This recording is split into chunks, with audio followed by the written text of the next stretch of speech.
12 bizarre and terrifying archaeological discoveries you won't believe are real. If one day, as you're walking through a peaceful field, you suddenly realize that beneath your feet lie traces of hundreds of years of buried history, how would you react? And have you ever wondered what the remnants hidden deep underground are quietly trying to tell us? Welcome to a journey of discovery into some of the most world-shocking archaeological finds on the Ancient History Channel, where every strike of the shovel is a moment when history awakens. My friend, did you know that some archaeological discoveries are so unsettling that simply hearing about them is enough to send chills down your spine? Not only because they are strange, but because they challenge the very limits of modern human imagination. And what makes this even more astonishing is that all of these things are real, unearthed from the very ground we walk on every single day. From the skeletal remains of a young girl, her body bearing haunting signs of having been burned, to a 2,500-year-old mummy that was once thought to be nothing more than a relic of the past, yet is rumored to still have a heartbeat. Then there are the mysterious tombs that have never been opened, places that may be hiding truths capable of changing how we view the history of humankind itself. All of this feels like an open-ended question, challenging every one of us. And of course, that is far from everything. There are still countless other mysterious and bizarre discoveries that archaeologists continue to bring to light. So in this video, let's slowly peel back each layer of time together and find out whether the past itself is truly terrifying or whether it is human curiosity that keeps us unable to look away. Are you ready? If you are, then let's begin with our very first discovery, right now. The cremated remains of a medieval girl accused of witchcraft. What would you do if one day, beneath the ground of an ancient monastery, you discovered the remains of a young girl who had been burned, thrown into a pit, and buried under heavy stones? No one knows her name, but the way she was treated says it all. Society at the time believed that even in death, she remained a threat. Yes, this is not a scene from a horror movie, it is the truth, unearthed from the heart of Italy. A historical mystery that archaeologists and scholars still cannot fully explain. The story begins in Albenga, a historic coastal town in northern Italy, once a center of religious activity during the Middle Ages. At the San Calacero archaeological complex, researchers uncovered the skeleton of a young female who had been badly burned. And what was truly chilling was the way she was buried. There was no ritual, no coffin, no prayers. She had been thrown into a deep pit, her head bent toward her chest from the fall and covered with massive stones. The research team believes this was a protective burial ritual, based on the belief that the girl, even dead, could return. They wanted to prevent her from coming back, so they sealed her forever. It is especially eerie to recall that in 2014, at the very same site, Professor Felipe Pergola and his team discovered the remains of another girl, only 13 years old, buried face down. This was also a traditional burial method for those considered witches, sinners, or cursed. Instead of letting the spirit rest, they were placed face down in the earth, as a way to ensure the soul could never rise. These harsh rituals were more than symbolic. In medieval European folklore, people genuinely believed that unless measures like burying face down, placing bricks in the mouth, driving stakes through the heart, or even decapitation were taken, the dead could rise. And if they were witches, the consequences could be disastrous for the entire village. Analysis of the newly discovered remains shows the girl was about 4 feet 9 inches tall and had died between the ages of 15 and 17. She suffered severe burns, and the soft tissue was still pliable at the time of burning, meaning she may have been burned alive, or her body was set on fire immediately after death. Researchers could not determine whether she was alive when the flames engulfed her, but what is certain is that she died in agony and was discarded as if she were a taboo. Medically, the girl showed signs of parotid hyperestosis, a condition caused by severe anemia that weakens bones, especially the skull and eye sockets. She also suffered from scurvy due to vitamin C deficiency, weak tooth enamel, and other signs of severe malnutrition. This suggests she lived under extremely harsh conditions. Perhaps her frail appearance, pale skin, and visible illness led her to be labeled as different or possessed by demons. To this day, the girl's true identity remains a mystery. Who was she? Why was she burned? Is there any connection between her and the 13-year-old girl buried face down in 2014? And why did two young girls meet such tragic fates in the same place? Was this a remnant of a period when superstition overruled reason? Or evidence of a society's cruel prejudice against the weak, sick, and different? We may never know the full truth, but one thing is clear: every bone unearthed does more than tell of death. It whispers of a society that once feared and condemned the innocent to horrific ends. What do you think of this story? Was the girl a victim of superstition, or someone who truly terrified others? Don't forget to leave a comment below so everyone can share their thoughts.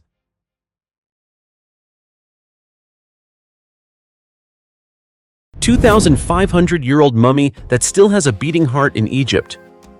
When you think of ancient Egypt, what probably comes to mind are the massive pyramids, deep tombs, and mummies wrapped for thousands of years.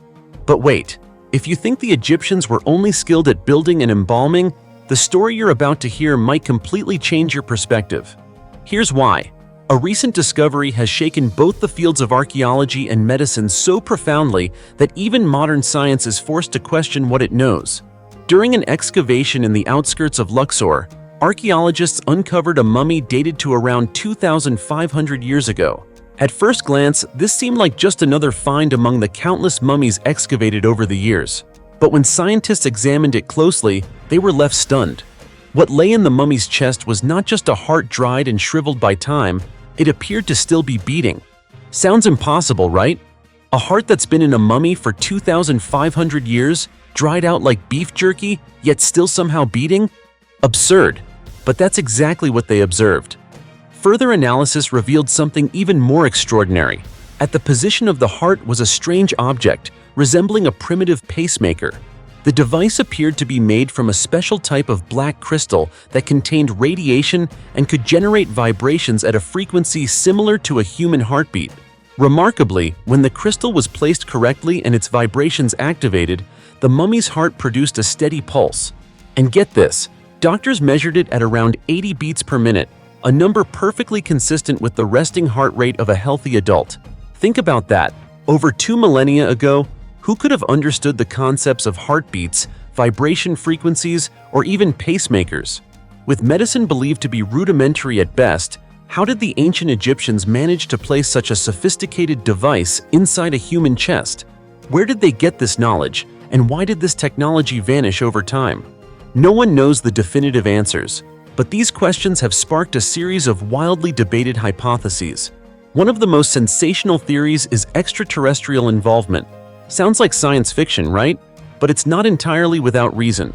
At the Temple of Seti I in Abydos, Egypt, researchers discovered hieroglyphs that resemble helicopters, jet planes, and even spacecraft.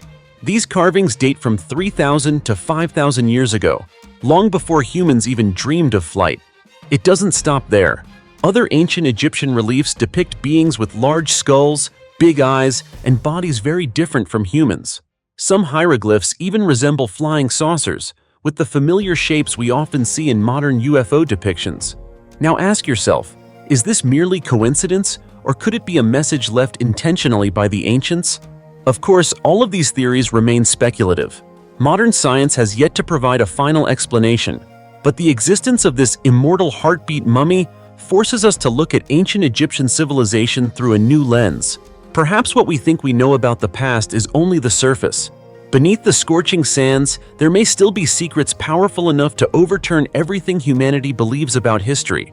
Who knows? Only time and more discoveries will tell. The tomb of 60 Egyptian warriors reveals the bloody secrets of history's darkest era. Have you ever wondered what could have driven the ancient Egyptians, famous for their solemn burial rituals and unwavering belief in the afterlife, to gather dozens of male bodies and bury them together in a cold cliffside? If you haven't, let's journey to the west bank of the Nile, near modern-day Luxor, Egypt. Here, a story unfolded that is not a legend, but a real chapter of history, dark and horrifying, buried for over 4,000 years. The tale begins at Deir el-Bahari, a sacred site of ancient Egypt. Archaeologists first discovered a peculiar tomb here in 1923, but it remained sealed for nearly a century. Only with modern studies did the terrible secret within gradually emerge. Even at the entrance, the tomb was overwhelming. A massive tunnel maze, about 200 feet long, carved deep into the cliff, seemingly swallowing all light and hope. Inside the main chamber, there was no gold or treasure, only mummified bodies wrapped in linen, piled on top of each other. All of them were men, and what made the discovery truly horrifying were the violent marks on each body. Skulls were crushed, cranial bones punctured, arrows still embedded in the flesh. Some mummies even wore protective gloves, a common tool for archers. All of this indicated that these were not ordinary people, but warriors who had died violently in battle. Egyptologist Salima Ikram, a professor at the American University in Cairo, studied the mummies directly in 2018 and confirmed that these individuals had died in extreme pain and terror. They were not buried individually, as tradition dictated, but mummified and interred collectively, a practice extremely rare in ancient Egyptian history. So what drove this society to break every sacred norm? The answer lies in a dark period around 2150 BCE at the end of the Old Kingdom. According to Egyptologist Philippe Colombert of the University of Geneva, many clues point to the collapse of power under Pharaoh Pepi II, who ruled for 90 years. His tomb at Saqqara was once magnificently built, showing that the kingdom remained strong. Yet ironically, it was looted shortly after his death, an act nearly impossible if the people still revered the pharaoh as a living god. Moreover, Antonio Morales, an Egyptologist at the University of Alcalá in Spain, notes that inscriptions in the tombs of local leaders during Pepi II's reign indicate civil war, factional conflicts, and the disintegration of central authority. Prolonged droughts caused devastating famine, driving society into despair. Some carvings even depict adults killing, and in some cases eating children due to starvation, a horrifying glimpse into the hellish conditions of Egypt at the time. In this chaotic context, a frenzied battle erupted, claiming the lives of approximately 60 men. They fought each other with spears and bows, only to end up together in a single tomb, serving as a silent testimony to the bloodiest period in ancient Egyptian history. Now, looking back at these mummies, one question arises. How much blood and suffering did such a great civilization pay for its eventual collapse? What do you think? The skeletons and shackles, ancient Greek coup, soldiers unearthed. Archaeologists have recently made another shocking discovery about the past in the Phaleron Delta region of Greece. At an ancient cemetery, they excavated at least 80 skeletons dating from the 5th to 8th centuries BCE. What made researchers pause was a strange and disturbing pattern. All of the skeletons had their wrists shackled, as if they were victims of a mass execution. But the story behind these deaths is not that simple. The burials were not hasty or disrespectful. On the contrary, there was a clear sense of care and reverence, indicating that these were not criminals or enslaved individuals being punished. So who were these people, and why did they meet such a tragic end? Looking at the way they were buried, we see something unusual. Some skeletons were laid out neatly in rows, while others were stacked, limbs bent, with jaws sometimes open. This arrangement does not match the typical victims of war or common criminals. These were people who were cared for in death, clearly not marginalized members of society. Dr. Stella Chrysolaki, who led the excavation, noted that all of the victims had been executed in the same manner and most were very young. This makes the question of their identity all the more intriguing. Interestingly, despite their tragic fate, the victims appear to have been healthy while alive. They were young adults, physically fit, likely in excellent condition before meeting their deaths. This supports the theory that they were neither criminals nor poor citizens abandoned by society. Another detail is that their arms were often raised above their heads, and their wrists were tightly shackled, suggesting they were captured and executed in an organized manner. These skeletons were found in a large area of the ancient cemetery, which contains over 1,500 burials scattered throughout. Notably, many of the graves are of children buried in ceramic jars, while some adults were placed in stone coffins. All of these remains are located in a vast area, currently the site of a new opera house and national library, covering roughly 170,000 square miles. So who were the true victims of this execution? One hypothesis is that these skeletons belonged to soldiers who supported Cylon, an Athenian noble and Olympic champion. In 632 BCE, Cylon attempted a coup with the help of his father-in-law, the tyrant of Megara. After the failed attempt, Cylon fled and took refuge in a temple on the Acropolis, while his supporters were brutally killed. If this hypothesis is correct, This excavation could provide a key to understanding one of the bloodiest and most mysterious events in ancient Greek history. To verify this theory, researchers plan to conduct DNA and anthropological studies on the skeletons. This will help determine whether these young adults were indeed warriors in Cylon's coup. Furthermore, using modern research methods, we hope to illuminate the tragic story of these individuals, those who were mercilessly executed yet may have been forgotten in history. Could uncovering these skeletons help us better understand ancient Greek history, as well as the bloody and heartbreaking events of the past? The answer remains a mystery, and the journey of historical discovery promises more surprises. For anyone who loves exploring the secrets of the past, stay tuned for the next revelations from ongoing excavations. Ancient underground drainage system from 2,000 years ago. On September 9, 2024, Israeli archaeologists announced a remarkable discovery in Jerusalem. Specifically, the research team uncovered part of an ancient underground drainage system, which experts believe the Jews used to escape from the Roman army during the conquest of the city 2,000 years ago. This discovery is located in the area of the ancient city of David, now part of Jerusalem, and near the village of Silwan in the outskirts of Palestine. Eli Shukran, one of the archaeologists from the Israel Antiquities Authority, stated that his team had uncovered about 230 feet of the drainage system while excavating at this site. This part of the system connects the village of Silwan to an area just 30 feet west of the Western Wall. The Western Wall, a remnant of the Second Temple, is the only surviving structure of the Jewish temple destroyed by the Romans during their siege of Jerusalem in 70 CE. According to scientists, this drainage system was constructed underground, running beneath the main street of the ancient city and connecting to the Dead Sea. Made from large stone blocks and paved with flagstones, the system includes sections that are as tall as 10 feet and wide as 3 feet, wide enough for people to walk through comfortably. This suggests that the drainage system was not just a functional sewer, but also served as a secret refuge for Jews during times of Roman occupation. In the writings of the historian Josephus Flavius, famous for his accounts of Roman conquests, it is mentioned that the Jews used these tunnels to hide and escape when the Romans captured Jerusalem.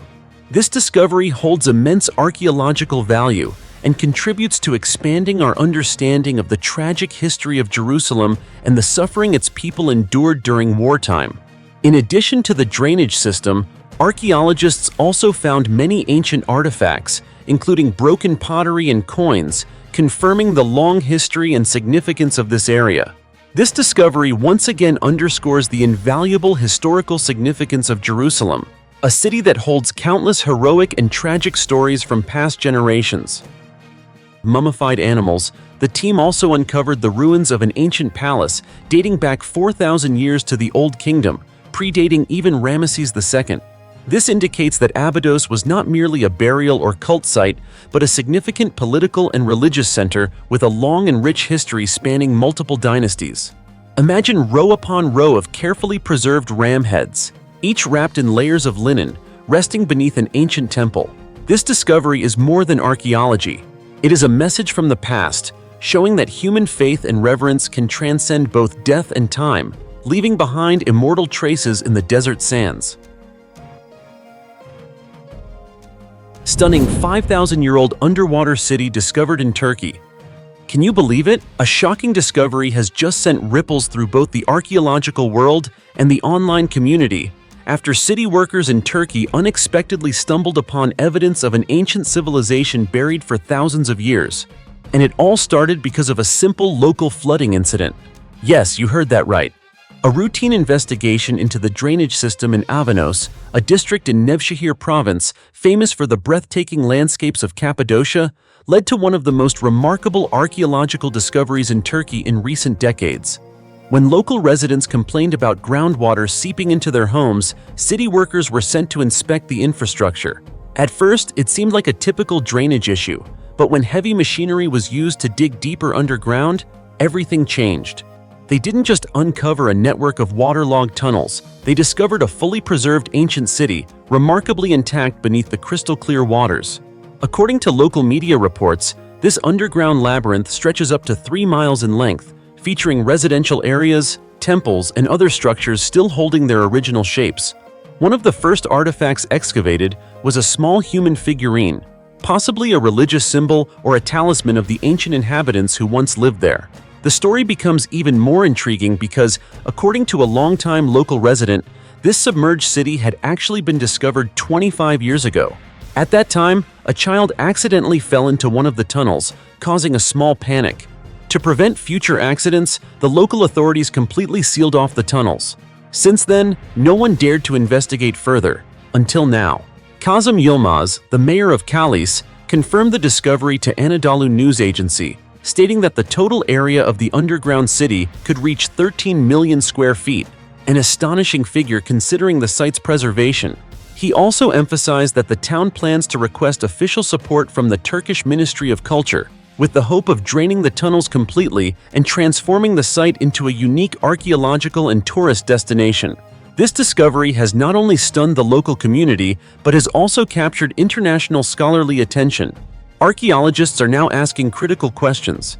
How long has this city existed? Who built it? And why was it mysteriously submerged underground? Notably, this is not the first time remnants of ancient civilizations have been found underwater. In 2017, Italian archaeologists discovered the Roman city of Baiae, once a luxurious resort for the Roman elite, submerged beneath the sea near Naples for over 1,700 years. Discoveries like these remind us that our world still holds countless mysteries waiting to be uncovered. Could the discovery in Avanos provide clues to a new chapter in human history? Or is it just the tip of an even larger hidden civilization? The answers remain unknown. But one thing is certain: the journey to excavate and explore this subterranean civilization has only just begun. And in the years to come, archaeologists are likely to reveal even more astonishing secrets.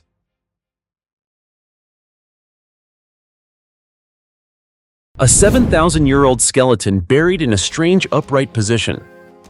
You probably can't imagine that over 7,000 years ago, a skeleton was buried in an extremely unusual ritual, completely different from anything we know about ancient cultures. Recently, archaeologists discovered a 7,000-year-old skeleton in the Mesolithic region of Germany, and what makes this find particularly remarkable is the skeleton's very unusual burial position. It was a young man, buried in an upright vertical position, something that has never been recorded in the archaeological history of Central Europe. Found near the village of Gross Friedenwalde in northeastern Germany, the skeleton was placed in a deep vertical pit, with the body stabilized in an upright position by sand filled from the bottom up to the knees. Interestingly, the upper part of the skeleton was damaged and not intact, yet the unique arrangement still puzzles experts. Why was this person buried in this way? Could it reflect a specific ritual or belief system of the community at that time? According to Thomas Terberger, director of the excavation at the Lower Saxony Department of Cultural Heritage, this may be one of the earliest cemeteries used in Europe during the Mesolithic period. Between approximately 6,400 BCE and 500 BCE, people in this region lived primarily as hunters, gatherers, and fishers, moving frequently without staying in one place for long. Yet they maintained strong spiritual beliefs and special burial rituals, showing that death was not merely an end, but an important part of the life cycle. This raises a major question. Was upright burial a way to show respect, or did it carry some deeper meaning we have yet to understand? Even more notably, this skeleton is the only one found in an upright position in Central Europe. Based on the arrangement of the bones, researchers estimate that the young man may have been placed in a vertical pit over 5 feet deep. Another intriguing detail is that since the site's discovery, archaeologists have excavated 9 more skeletons, including 5 children over 6 years old and a newborn skeleton dating back 8,400 years. The newborn's arms were tightly folded across its chest, a posture suggesting the protection and care of adults, as if their love and guardianship persisted even after death. These discoveries provide not only a deeper understanding of how ancient people approached death, but also offer new insight into the Mesolithic civilization. Although these communities were largely nomadic and left few traces of permanent settlements, they paid great attention to funeral rituals and burial practices, showing that death was highly respected and perhaps a key way they connected with the spiritual world. Each new finding raises more questions about the culture, beliefs, and rituals of these ancient people. And likely, these mysteries will continue to challenge our imagination and curiosity as we explore the past. These skeletons, lying undisturbed for thousands of years, still tell untold stories about the lives and deaths of people from that era. What will future discoveries reveal about how ancient humans lived and understood death? We can only wait and continue searching, because the journey of uncovering human history seems to have no end. 15th century mass grave in London. When workers were constructing the high-speed Crossrail subway tunnels in London, they accidentally opened a time capsule, taking us back to one of the most horrifying moments in human history, the 15th century plague pandemic. During construction, the workers uncovered a special burial site containing 13 skeletons, likely victims of the devastating pandemic that killed tens of millions of people, wiping out one-third of Europe's population at the time. Known as the Black Death, the plague swept across Europe during the 15th century, and London was no exception. In fact, the epidemic claimed the lives of roughly one-fifth of the city's population, primarily the poor and laborers, who were most affected by harsh living conditions. These graves, now buried beneath modern London, serve as vivid reminders of a period filled with suffering. The burial pit itself measures about 18 feet in diameter, with the 13 skeletons arranged in 2 straight rows, indicating that this was an organized grave. It is possible these were among the first victims of the outbreak, buried carefully before deaths became overwhelming.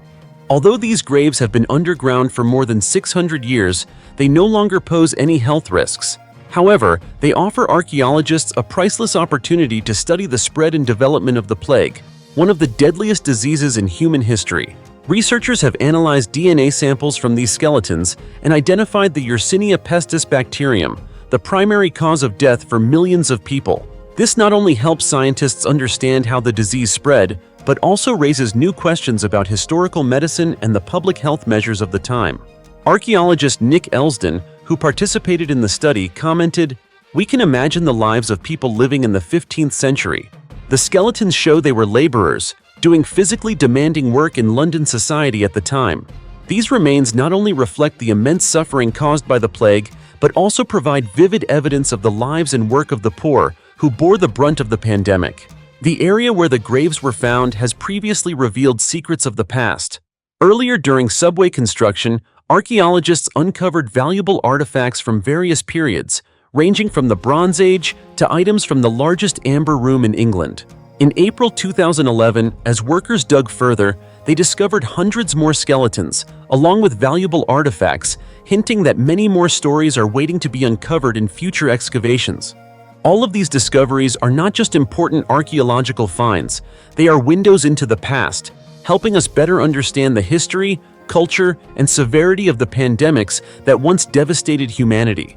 With a total length of over 73 miles and officially opened in 2018, the Crossrail project has transformed London's transportation network while also contributing to the discovery, preservation, and understanding of the city's rich history. These historical fragments, whether found by accident or design, remind us that beneath every layer of modern construction, the past is silently telling its own story. Intact. Skeleton in Pompeii, a living testimony from the volcano-buried city. Amid the familiar ruins of Pompeii, where every stone and every street bears the mark of the volcanic disaster nearly 2,000 years ago, archaeologists have uncovered a discovery that has left researchers astonished. It is not a fresco or jewelry, but an almost perfectly preserved human skeleton quietly resting in a burial area outside the ancient city. This find is not only fascinating, but also opens a window into the spiritual life, culture, and funerary rituals of ancient Romans. According to information released on August 17th by Pompeii authorities, the skeleton belongs to a man of about 60 years old, buried in the decades just before Mount Vesuvius erupted in 79 CE.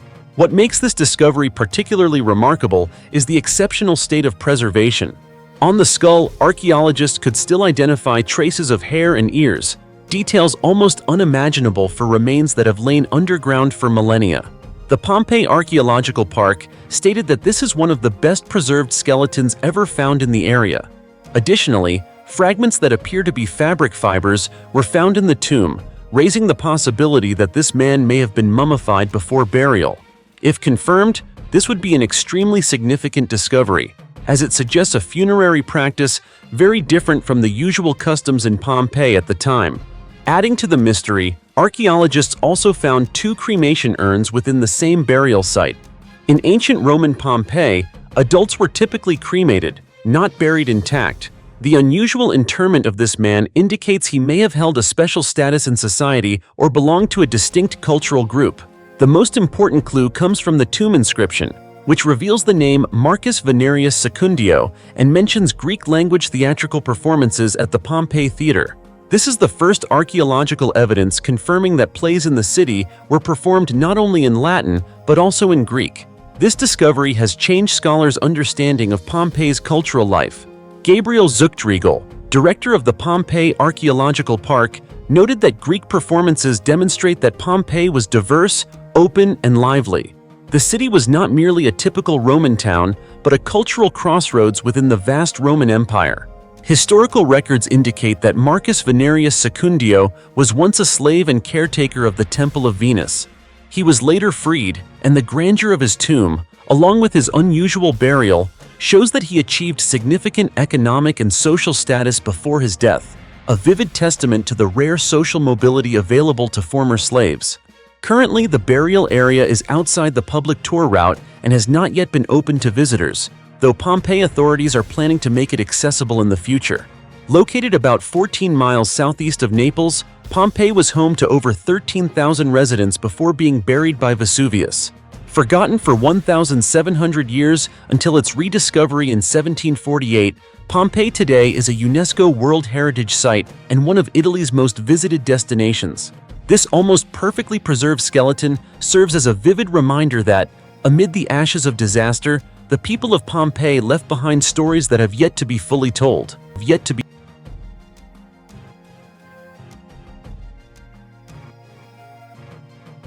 3,000-year-old copper mask shakes up the history of South American metallurgy. From a single artifact that lay quietly for millennia, an entire chapter of ancient South American history has suddenly come into question. That artifact is a 3,000-year-old copper human mask, recently announced by Argentine archaeologists on June 8th after being discovered in the Cajon Valley, located in the Andes Mountains of northwestern Argentina. The discovery not only shook the scientific community, but also directly challenged the long-held belief that Peru was the cradle of pre-Columbian metallurgy in South America. What drew researchers' special attention is that this mask has been identified as the oldest copper artifact ever crafted by humans found in this region. Yet the biggest question is not the age of the mask, it's where it was found. Why would such an important object appear in the Cajon Valley, rather than in more well-known ancient centers like Peru? According to archaeologists, the mask was used in a funerary ritual roughly 3,000 years ago. At that time, the people of the Andes were undergoing a major transformation. They were gradually shifting from a nomadic, hunter-gatherer lifestyle to permanent settlements, beginning agriculture and animal husbandry. It was in this period of transition that symbolic funerary rituals emerged, and the copper mask may have been an important part of the spiritual beliefs of this ancient community. In terms of design, the mask is rectangular, measuring approximately 7 inches long and 6 inches wide. It was entirely handcrafted, hammered from the center outward. The surface features holes corresponding to the eyes, nose, and mouth, along with smaller holes along the edges, likely used to secure the mask to the face of the deceased. Every detail demonstrates the remarkable technical skill and meticulous craftsmanship of ancient metallurgists. Interestingly, the mask was not discovered during a major excavation, but was revealed by rainwater. Heavy rains eroded the soil, exposing the mask along with 14 human skeletons concentrated in a tomb near La Quebrada in northwestern Argentina. The discoveries didn't stop there. In a nearby area, scientists found a second burial site, this time containing a single skeleton of a 12-year-old child, also dated to approximately 3,000 years ago. The distribution of these burial sites has led many researchers to believe that the area was once a major ceremonial center. Another key detail adds even more value to this discovery. Experts identified a copper ore mine located about 43 miles from the Cajon Valley where the mask was found. This strongly suggests that the mask was crafted locally rather than transported from elsewhere. A 130,000-year-old tooth on a mountain peak reveals mysteries about Denisovans in Southeast Asia. Did you know that on May 17, 2022, the journal Nature Communications published a discovery that sent shockwaves through the global archaeology and anthropology communities? Scientists had uncovered an ancient tooth in Cobra Cave, also known as the King Cobra Cave, located in the Annamite Mountains of Laos. It may sound simple, but this tooth has been dated to at least 130,000 years ago, and most likely belonged to a Denisovan girl, a mysterious archaic human group that remains one of the most enigmatic in human evolutionary history. So who exactly were the Denisovans, and why has this discovery caused such excitement among scientists? For those unfamiliar, Denisovans are an ancient human lineage first identified in 2010 and considered close relatives of modern humans. Around 400,000 years ago, Denisovans split from the Neanderthal lineage. While Neanderthals migrated westward and spread across Europe, Denisovans moved east, deep into Asia. What's remarkable is that despite living over a vast area, Denisovan fossils are extremely rare. Just how rare? If you gathered all the Denisovan bones and teeth discovered over decades, they would barely fit in a standard sandwich-sized plastic bag. Before the discovery in Laos, Denisovan fossils had only been found in two places: southern Siberia and Tibet. This scarcity led scientists to suspect that Denisovans were not limited to icy mountains or harsh plateaus. They had likely ventured far south. The tooth from Cobra Cave provides critical evidence supporting that theory. The new discovery shows that Denisovans once inhabited an incredibly diverse range of environments, from cold, high mountains and dry plateaus to the hot, humid lowlands of Southeast Asia. Archaeologist Laura Shackelford noted that this adaptability makes Denisovans remarkably similar to modern humans. They were flexible, resilient, and not confined by their environment. A seemingly simple observation, yet it fundamentally changes how we view the survival capabilities of ancient humans. The tooth was determined to belong to a girl between approximately 2.5 and 8.5 years old. Due to the hot, humid climate, the specimen was not perfectly preserved, making precise dating extremely challenging. However, using protein analysis combined with 3D X-ray imaging, scientists estimate the tooth's age to be between about 131,000 and 164,000 years. According to Clément Zanoli, co-author of the study and a paleoanthropologist at the University of Bordeaux, a tooth acts like a biological black box. Its shape, internal structure, chemical composition, and even wear patterns can reveal age, diet, and even the climate where that individual lived. In the next phase of research, the team plans to analyze oxygen and carbon isotopes in the tooth enamel to investigate the girl's environment and diet when the tooth was formed. Now just imagine, if a single tooth can reveal so much, how many more secrets might still be hidden beneath the forests and mountains of Southeast Asia? It's hard to say, but I strongly believe there are many more waiting to be uncovered.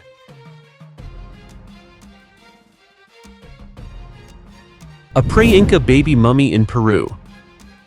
This is not the mummy of a king, a warrior, or a leader. It is that of a child who has rested beneath the earth for over a millennium.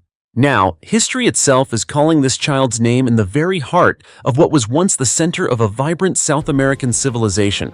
We are talking about the Puruchuco archaeological site, located in Lima, Peru, a massive ancient cemetery from the Inca period, considered one of the largest burial grounds ever discovered in South America.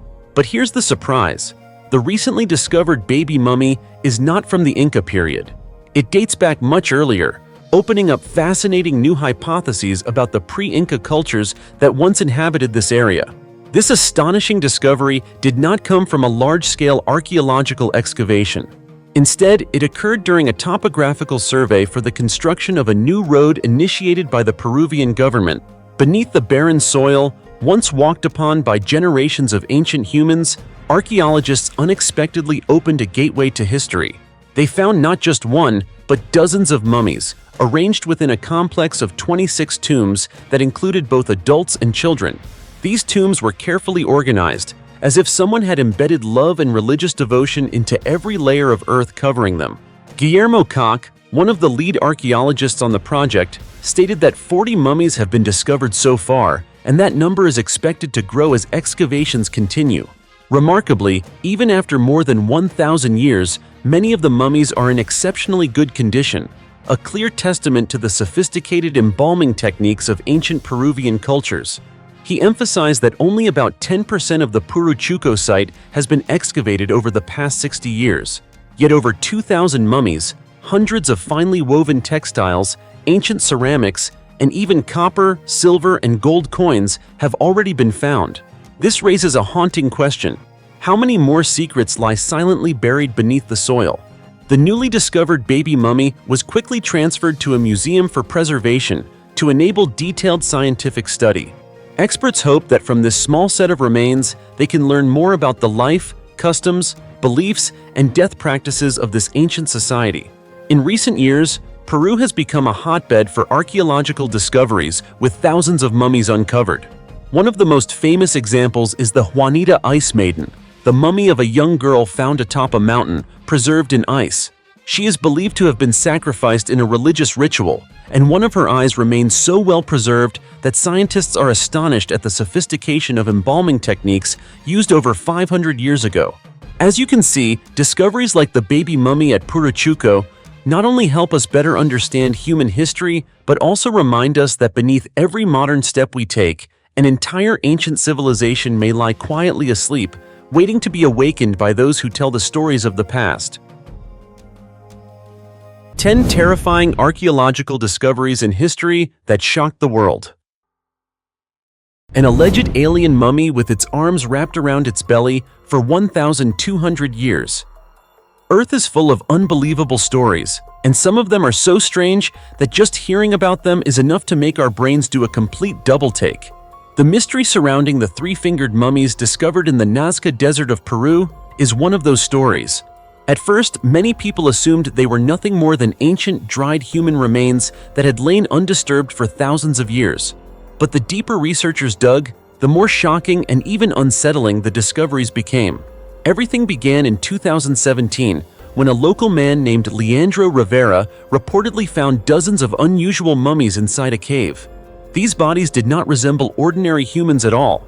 Their hands had only 3 long fingers. Their skulls were elongated toward the back as if taken straight out of a science fiction movie, and metal implants were found inside their bodies. It's easy to see why the international community was immediately thrown into an uproar. Naturally, artifacts this bizarre sparked intense controversy.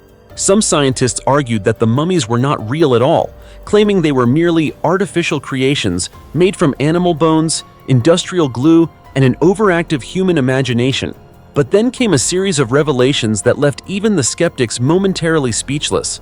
During a recent analysis at an X-ray center in Lima, Dr. David Ruiz Vela and journalist Joyce Mantilla made a stunning discovery. Inside one of the mummies, previously named Montserrat by researchers, was a 1,200-year-old fetus.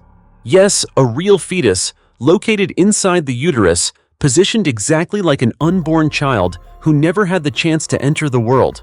CT scan results revealed that the fetus was lying on its back, with its head oriented downward toward the mother's abdomen, a completely natural position for a fetus under 30 weeks of gestation. The research team determined the fetal age by measuring the femur bone, which was just about 1.7 inches long. This alone was enough for them to conclude that it was impossible to fabricate by hand. And do you know what unsettled them the most? Montserrat's 3-fingered hands were still positioned as if cradling her belly, as though the maternal instinct remained intact, even after her body had been desiccated for over 1,000 years. These mummies are commonly referred to by a name that sounds distinctly alien, tridactyl, meaning 3-fingered. This unusual trait has led some to propose bold theories. Could these beings be descendants of extraterrestrial life? Or perhaps a parallel branch of human evolution that history never recorded? The more sensational the theory, the faster it spread. However, Mantilla, who has closely followed the research, points out that many anatomical features still closely resemble those of humans. Even so, reaching a definitive conclusion will require many more samples and far deeper analysis. What truly troubles scientists even more are the metal plates discovered in the hands, chest, and heads of several of these specimens. In Montserrat's case, some of these metal pieces appear to have been implanted while she was still alive, with skin and tissue growing naturally around the metal. This raises an unsettling question. At that time, Who could possibly have performed such advanced medical implantation if not beings far beyond known ancient technology? Material analysis revealed that the implants contain copper, aluminum, gold, and silver with up to 95% purity, materials that are rare even in nature. Most astonishing of all were traces of cadmium and osmium, high-end materials used in modern aerospace technology. So how could such substances exist inside bodies believed to be 1,200 years old? Montserrat is not an isolated case. Many other tridactyl mummies discovered at the site also contain internal metal structures, and even more puzzling, their bodies show no signs of rejecting these materials. If they were fake, how could metal be implanted and then left long enough for skin to grow around it? But if they are real, the implications are so profound that they could potentially force humanity to rewrite its own history. As of now, researchers are still racing to find solid answers. What is the true origin of these three-fingered mummies? Were they a unique group of ancient humans? The result of an unknown form of biomedical practice? Or evidence of something far beyond our current understanding? For now, these questions remain unanswered. But one thing is certain: the deeper researchers dig, the more questions emerge. And the mystery of Nazca continues to unfold layer by layer, like an ancient book where every page sends a chill down the reader's spine. Hundreds-year-old bodies, preserved intact without ever being mummified. There are mysteries in history that, the deeper we explore them, the smaller we humans feel in the face of nature's power. And the story of bodies remaining intact for hundreds of years in Italy is one such case.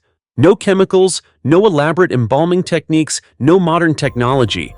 And yet, time itself seems to have forgotten these bodies, leaving future generations with a profound, unanswered question. Everything began in 1647, when local residents accidentally uncovered a tomb within the grounds of St. Andrew's Church in the town of Venzone, located in northeastern Italy. Inside the tomb lay the body of a man. But what stunned everyone was not a dry skeleton, but a body that was nearly perfectly preserved. From the skin to the body's shape, and even the internal organs, everything remained intact in a way that seemed almost impossible for a body that had been buried underground for centuries. Following this initial discovery, numerous other tombs within the grounds of St. Andrew's Church were examined, and once again, the same strange phenomenon appeared. In total, 42 bodies were found in a state of virtually no decomposition, despite showing no evidence of having been embalmed. This discovery quickly shocked the scientific and archaeological communities, as it directly contradicted the known laws of human decomposition. However, tragedy struck in 1976 when a powerful earthquake devastated the region. After the disaster, the number of intact bodies was reduced to only about 15.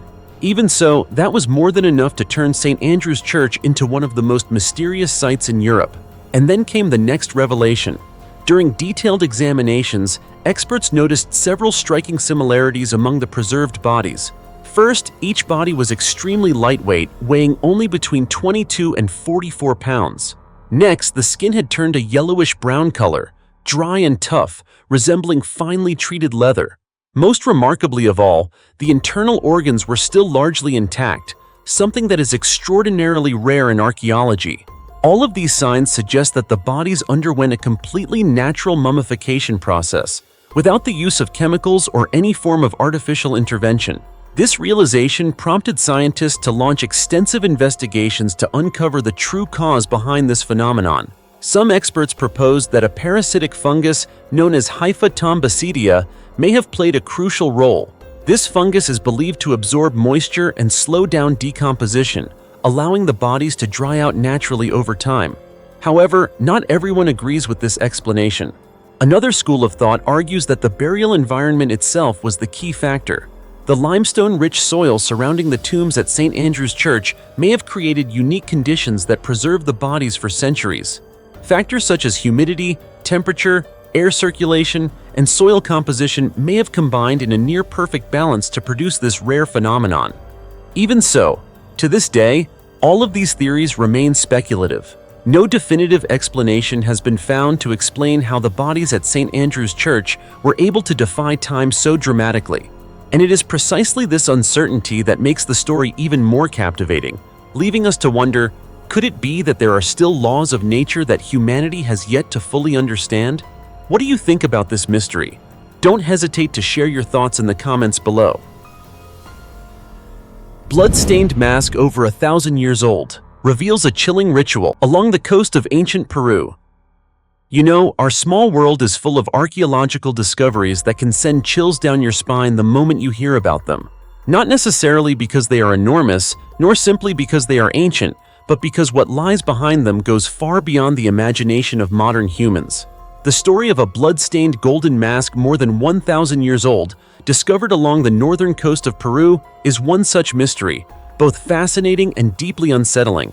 It all began in the 1990s, when a large-scale archaeological project known as the Sikan Project was launched and continued for several decades.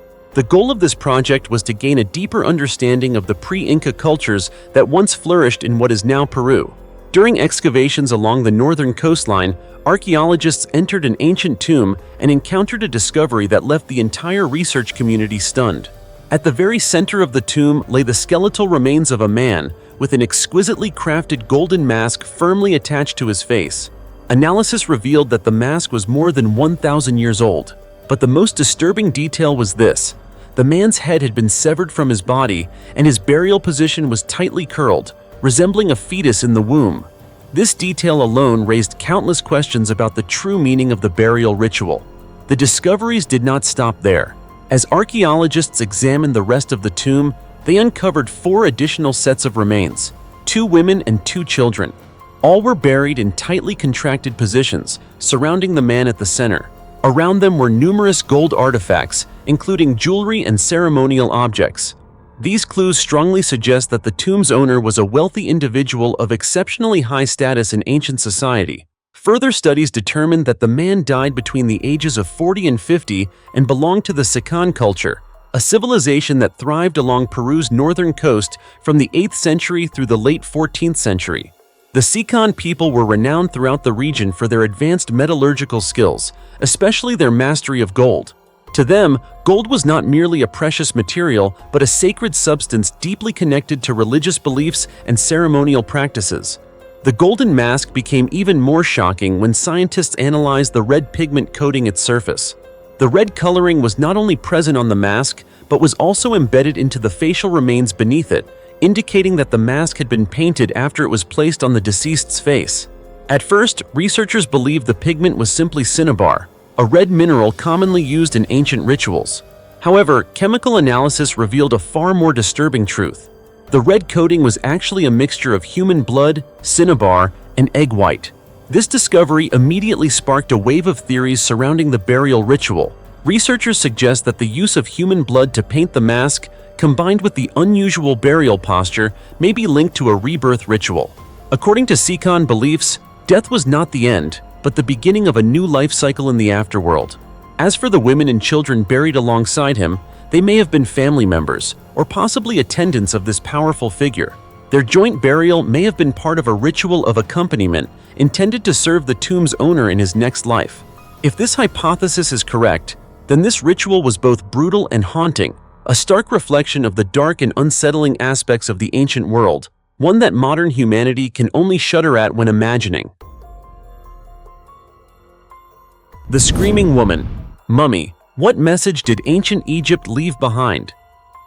Imagine one day you are flipping through the dust-covered pages of ancient Egyptian history and suddenly you come across the image of a mummy, its mouth wide open as if screaming in terror. Let me assure you, this was not because she was angry from being cold at night or lacking blankets. What you are seeing is the so-called Screaming Woman, one of the most unsettling mummies ever recorded in archaeology. And now, let us embark on a journey to uncover the mystery behind that silent scream, to discover what she may have been trying to tell us for more than 3,400 years. The story begins in 1935, when an expedition was excavating the tomb of Senenmut, a brilliant architect, a powerful royal official, and the rumored lover of the famous Queen Hatshepsut. Directly beneath his tomb, archaeologists discovered a simple wooden coffin containing something profoundly disturbing. Inside lay the mummy of an unidentified woman. She wore a glossy black wig and was adorned with 2 scarab rings made of silver and gold, valuable items by any standard. But what left the expedition truly stunned, quite literally matching her own expression, was her face. Her mouth was stretched wide open, her jaw rigid, giving the unmistakable appearance of someone groaning or screaming. One look was enough to send chills down anyone's spine, and thus the name The Screaming Woman was born. But before you assume this is the stuff of horror movies, modern scientific analysis has revealed much more about her life and her death. CT scans showed that she died at approximately 48 years old, stood about 5 feet 1 inch tall, suffered from mild arthritis in her spine, and had lost several teeth, likely before death, so this was certainly not a case of screaming until her teeth fell out. Most striking of all, she was embalmed using juniper resin and frankincense, extremely expensive substances that had to be imported, not locally sourced. This alone suggests that her social status was far from ordinary. So the question remains, why does her face appear frozen in a scream? Dr. Sahur Salim, a leading researcher at Cairo University, explains that this expression may be the result of cadaveric spasm, a rare form of muscle stiffening that occurs at the exact moment of death, typically under extreme physical or emotional stress. In simple terms, the body becomes locked in its final, most intense position. It is as if she carried that final scream with her into eternity. Disturbing as it may sound, this explanation opens up even more haunting questions. What did she experience in her final moments? A violent incident? A tragic accident? An attack?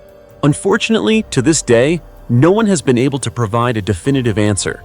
Even more puzzling, when scientists examined her internal organs, they were shocked to find that her heart, lungs, liver, spleen, kidneys, and even her intestines were all still intact. This is highly unusual. During Egypt's New Kingdom period, mummification typically involved removing nearly all internal organs, leaving only the heart, believed to be the seat of the soul and memory. So why was this woman preserved differently? And who authorized it? No one knows. But this unusual treatment suggests that she may have been someone very close to Senenmut, or at least extremely important to his family. In fact, the burial chamber where she was found also contained the remains of Senenmut's mother, along with several other unidentified relatives. All of this paints a haunting picture. A woman of noble origin, carefully mummified with great respect, yet who died under circumstances so dramatic that her face permanently captured her final agony. This is precisely what makes the Screaming Woman one of the most fascinating mysteries of ancient Egypt, not just because of her scream, but because of the unresolved story behind it. Who was she? Why did she die? And what message does that silent scream carry across more than 3 millennia? A 7,200-year-old teenage girl's skeleton that changed human history in Sulawesi. Deep within the dense tropical rainforests of Indonesia, where humidity, darkness, and time seemed to merge into one, a secret that had slept for more than 7 millennia was suddenly awakened. Remarkably, this secret was not hidden inside a pyramid or an ancient city, but deep within what appeared to be an ordinary cave. The discovery was announced in August 2021, when British scientists revealed a groundbreaking find on the Indonesian island of Sulawesi. Inside Laing Paningay Cave, known locally as the Bat Cave, they uncovered a fossilized skeleton dating back approximately 7,200 years, belonging to a previously unknown human population. From the very moment of excavation, the atmosphere inside the cave felt extraordinary, as if the site were preserving traces of a long-forgotten ancient culture. Initial analysis showed that the remains belonged to a young teenage girl, estimated to have been 17 to 18 years old at the time of her death. She had been buried in a fetal position, her body tightly curled and partially covered by large stone slabs. This burial method suggests that her death was not accidental or random, but rather part of a deliberate funerary ritual, reflecting the beliefs and customs of an ancient community previously unknown to us. Surrounding the skeleton, archaeologists discovered several associated artifacts, including crudely made stone tools, red ochre, an iron-rich mineral often ground into pigment for ritual use, and the bones of various animals. These remains indicate that people of that era possessed a rich spiritual life, practiced hunting and gathering, and conducted symbolic rituals. What truly sets this discovery apart, however, lies in its genetic significance. When DNA analysis was conducted, scientists were astonished to find that the young girl's genetic makeup displayed an unprecedented mixture. Approximately half of her genome showed connections to indigenous Australians, Papuan populations of New Guinea, and certain communities from the western Pacific Islands. This finding reveals that Sulawesi was a crossroads of ancient human populations far earlier and far more complex than previously imagined. Using radiocarbon dating, researchers determined that the skeleton dates to between 7,200 and 7,300 years ago. Professor Adam Brum of Griffith University, co-leader of the research team, also noted that the skeleton was discovered alongside artifacts characteristic of the Tollund people. The Tolluns were an early group of hunter-gatherers who lived in isolation within the forests of southern Sulawesi from roughly 8,000 to 1,500 years ago. They were known for their impressive survival skills, primarily hunting wild pigs, collecting river-dwelling shellfish, and using small yet highly effective stone tools. Although they never built large monuments, the Tolluns left clear traces of their presence through cave sites, artifacts, and now this mysterious young girl's skeleton. Even so, the fate of the Tollund people and their culture remains a major unanswered question. No one knows exactly what led to their disappearance. Most modern inhabitants of Sulawesi are believed to descend from Neolithic populations that migrated from Taiwan around 3,500 years ago, long after the Tolluns had vanished. For this reason, the discovery of this 7,200-year-old teenage girl's skeleton does more than illuminate the life and death of a single young individual from the distant past. It opens an entirely new chapter in our understanding of human evolution, migration, and diversity on the island of Sulawesi. A small skeleton, yet powerful enough to shake the way we view the history of humankind. Quite remarkable, isn't it? Quite remarkable. The writings on bamboo slips, found in an ancient well in China that forced history to be rewritten. Xiangxi, a mountainous region in Hunan Province, China, has long possessed a beauty that is both wild and mysterious. It is home to many ethnic minority groups who have lived there for hundreds, if not thousands of years, among them the Miao people, who have left a particularly strong cultural imprint. The ancient houses, stone pathways, and moss-covered ruins seem to whisper stories of the past at every turn. And surprisingly, it was on this seemingly quiet land that an archaeological discovery emerged, one so extraordinary that it sent shockwaves across China. In 2002, while an archaeological team was excavating the ruins of the ancient Ligia city site, they unexpectedly uncovered an ancient well buried beneath the rubble. Initial surveys determined that the well dated back to the Qin dynasty. That fact alone was enough to spark intense curiosity. After all, a well more than 2,000 years old. What secrets might be hidden at its bottom? After careful planning and safety preparations, archaeologists decided to descend into the well. And at that moment, it was as if history itself opened an entirely new door. Beneath layers of mud that had accumulated over millennia, they discovered an enormous number of ancient bamboo slips, covered with inscriptions from the Qin dynasty. In total, 37,000 bamboo slips were recovered, containing approximately 200,000 Chinese characters. This collection was later named the Ligia bamboo slips, and it was quickly recognized as one of the most important archaeological discoveries in China in the 21st century. So what made the Ligia bamboo slips so groundbreaking? The answer lies in their content. These writings do not merely record Qin administrative documents and legal texts, they also present accounts of pre-Qin history and the Qin dynasty itself from perspectives that differ significantly from traditional historical records. Most notably, these texts date to a highly sensitive period in Chinese history, shortly after the infamous event known as Burning of the Books and Burying of the Scholars, initiated by Qin Shi Huang in 213 and 212 BCE. In an effort to unify thought and consolidate power, the Qin government destroyed vast numbers of books and suppressed scholars, leaving behind enormous gaps in the historical record. Because of this, the Ligia bamboo slips are regarded as an invaluable missing piece, one that has the potential not only to fill those gaps, but even to challenge the officially accepted version of history. Some of the information recorded on the slips does not fully align with traditional accounts, prompting archaeologists to proceed with extreme caution. To this day, they have not dared to release the complete contents. Many characters are badly decayed and difficult to decipher, while other passages are considered too sensitive. China has previously unearthed ancient texts with profound historical impact. A notable example is the Yinqueshan bamboo slips, discovered in 1972 in Shandong Province, which confirmed the existence of Sun Bin's art of war, and clarified long-standing debates surrounding Sun Tzu's art of war. However, in terms of scale, completeness, and historical influence, the Ligia bamboo slips are considered even more significant. Among them is a multiplication table, believed to contain the earliest known multiplication calculations in the world.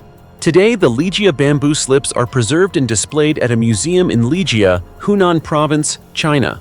Although only a very small portion of their contents has been made public so far, even that is enough to leave viewers in awe of the immense weight of history they carry. A silent reminder that sometimes, a few forgotten words can change everything we thought we knew about the past. 300-year-old mother and child mummy of Hungary. Imagine one day you are strolling through a quiet, peaceful town, and suddenly, beneath the floor of a church, you uncover more than 250 perfectly preserved mummies. How would you react? Personally, I'd probably feel my heart drop straight to the ground, then bend down to pick it up again. As unbelievable as it sounds, this actually happened at the Dominican church in the town of Vach, Hungary, a place that had been hiding a secret beneath its cold crypt for over 300 years. And no, that's not an exaggeration. Among the hundreds of preserved bodies, 2 mummies in particular left archaeologists wide-eyed and viewers like us feeling a mix of curiosity and heartbreak. They were the mummified remains of a mother, Veronika Skripets, age 38, and her tiny 1-year-old son, Johannes Orlovits. The story began in 1994, when repair workers were renovating the church and accidentally poked into history, uncovering an entire hidden world beneath the building. Coffins stacked in rows, clothing that had not rotted away, and even hair strands still perfectly intact. The crypt's dry, cold air had naturally preserved the bodies so well that they looked as if they had passed away only months earlier. It sounds eerie, yes, but for scientists, it was a living archive of the past. After their discovery, the mother and child mummies were carefully preserved and studied for many years. In April 2016, doctors at the Orange County Global Medical Center in California decided to use advanced CT scanning technology to decode their lives and causes of death. Honestly, watching scientists peel back layers of time like that is even more thrilling than a detective movie. They had no antibiotics, no vaccines. Children died all the time, one expert explained. It's heartbreaking to hear. Today, even a minor infection can be treated, but back then, such illnesses were often a death sentence. After a month of analysis, the results became clear. Veronika, the devoted mother, died in 1808 from tuberculosis. Scarring was still visible in her lungs. Johannes, the chubby little boy, died from dysentery, a disease that today can often be treated with simple fluid replacement, but 300 years ago was frequently fatal. What makes the story even more heartbreaking is this. Veronika had 3 children and none of them lived past the age of 2. Just imagining a mother burying her child and then dying herself soon after is enough to make anyone's chest tighten. But their journey did not end there. The 2 mummies were transported to the United States and displayed in the exhibition Mummies of the World at the Bowers Museum until September 2016. Thousands of visitors stood before them, not with fear, but with deep respect for this fragment of human history. Earlier, the mummy of Michael Orlovits, Veronika's first husband, had also undergone CT scanning. He died in 1806, 2 years before Veronika. In a way, the 3 of them were reunited through science, explored together as a family once more. Thanks to church records and inscriptions on the coffins, researchers were able to identify names, occupations, and dates of birth and death for many of the mummies. Few places in the world are fortunate enough to possess such a detailed crypt directory, allowing historians to piece together lives long buried by time. And here's something both strange and fascinating. When the coffins were opened, scientists reportedly froze in disbelief. Hair, skin, clothing, nearly everything was still intact. Normally, opening a coffin reveals nothing more than bones. But here, it felt as though they were meeting real people from the 18th century, lying peacefully, almost gently. From lung tissue to signs of physical exhaustion, Veronika's body told the story of a woman who battled illness for years. As for Johannes, his tiny round legs suggested that he had been lovingly cared for until his very last moments. You see, this story is not just about mummies or archaeology. It is a reminder of the harsh struggle for survival faced by ordinary people who lived 300 years ago. It reminds us that beneath layers of earth lie countless lives that once loved, hoped, and endured, sometimes hoping for nothing more than to see their child live one more day. And strangely enough, despite the vast distance of time, our emotional response remains the same. A little curiosity, a slight chill, but above all, deep compassion. Isn't that true?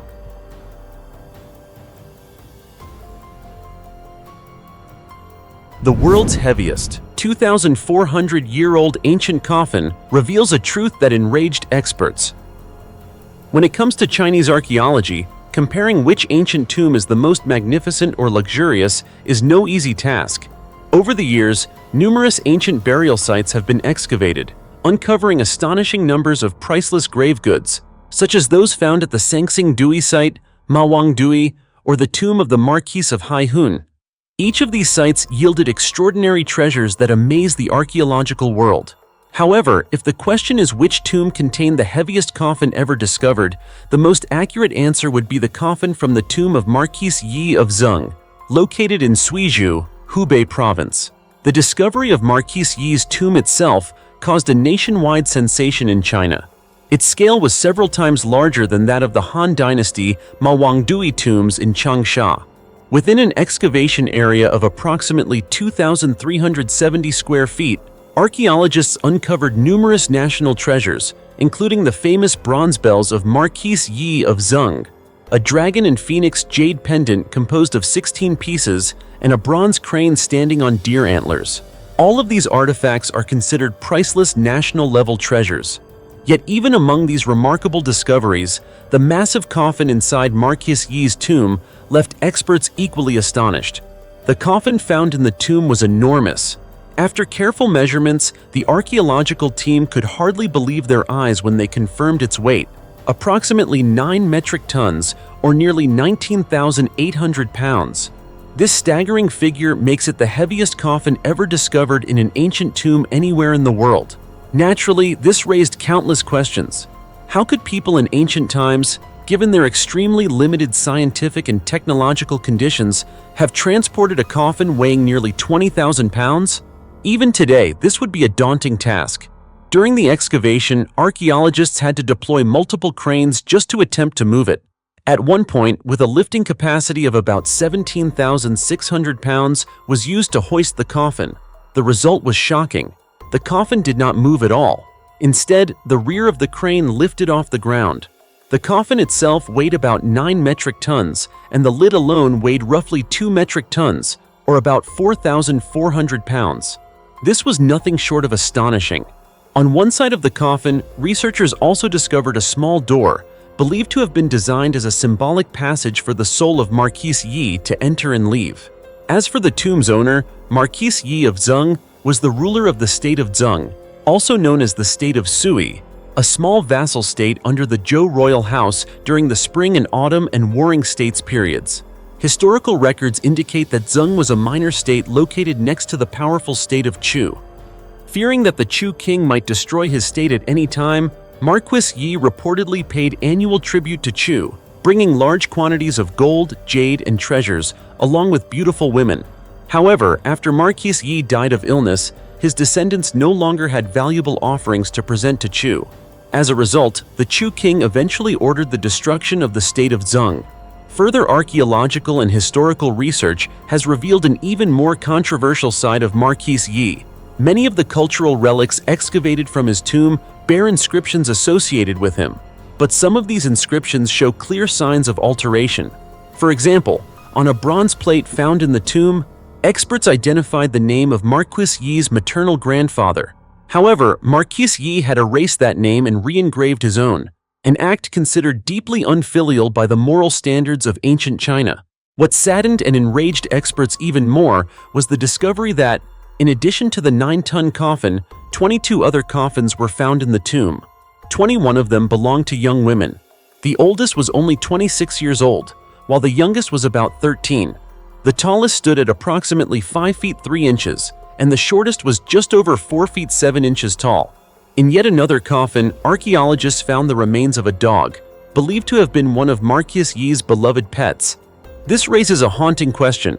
Were these 21 young women buried as sacrificial companions to Marquis Yi, or did they die for some other reason?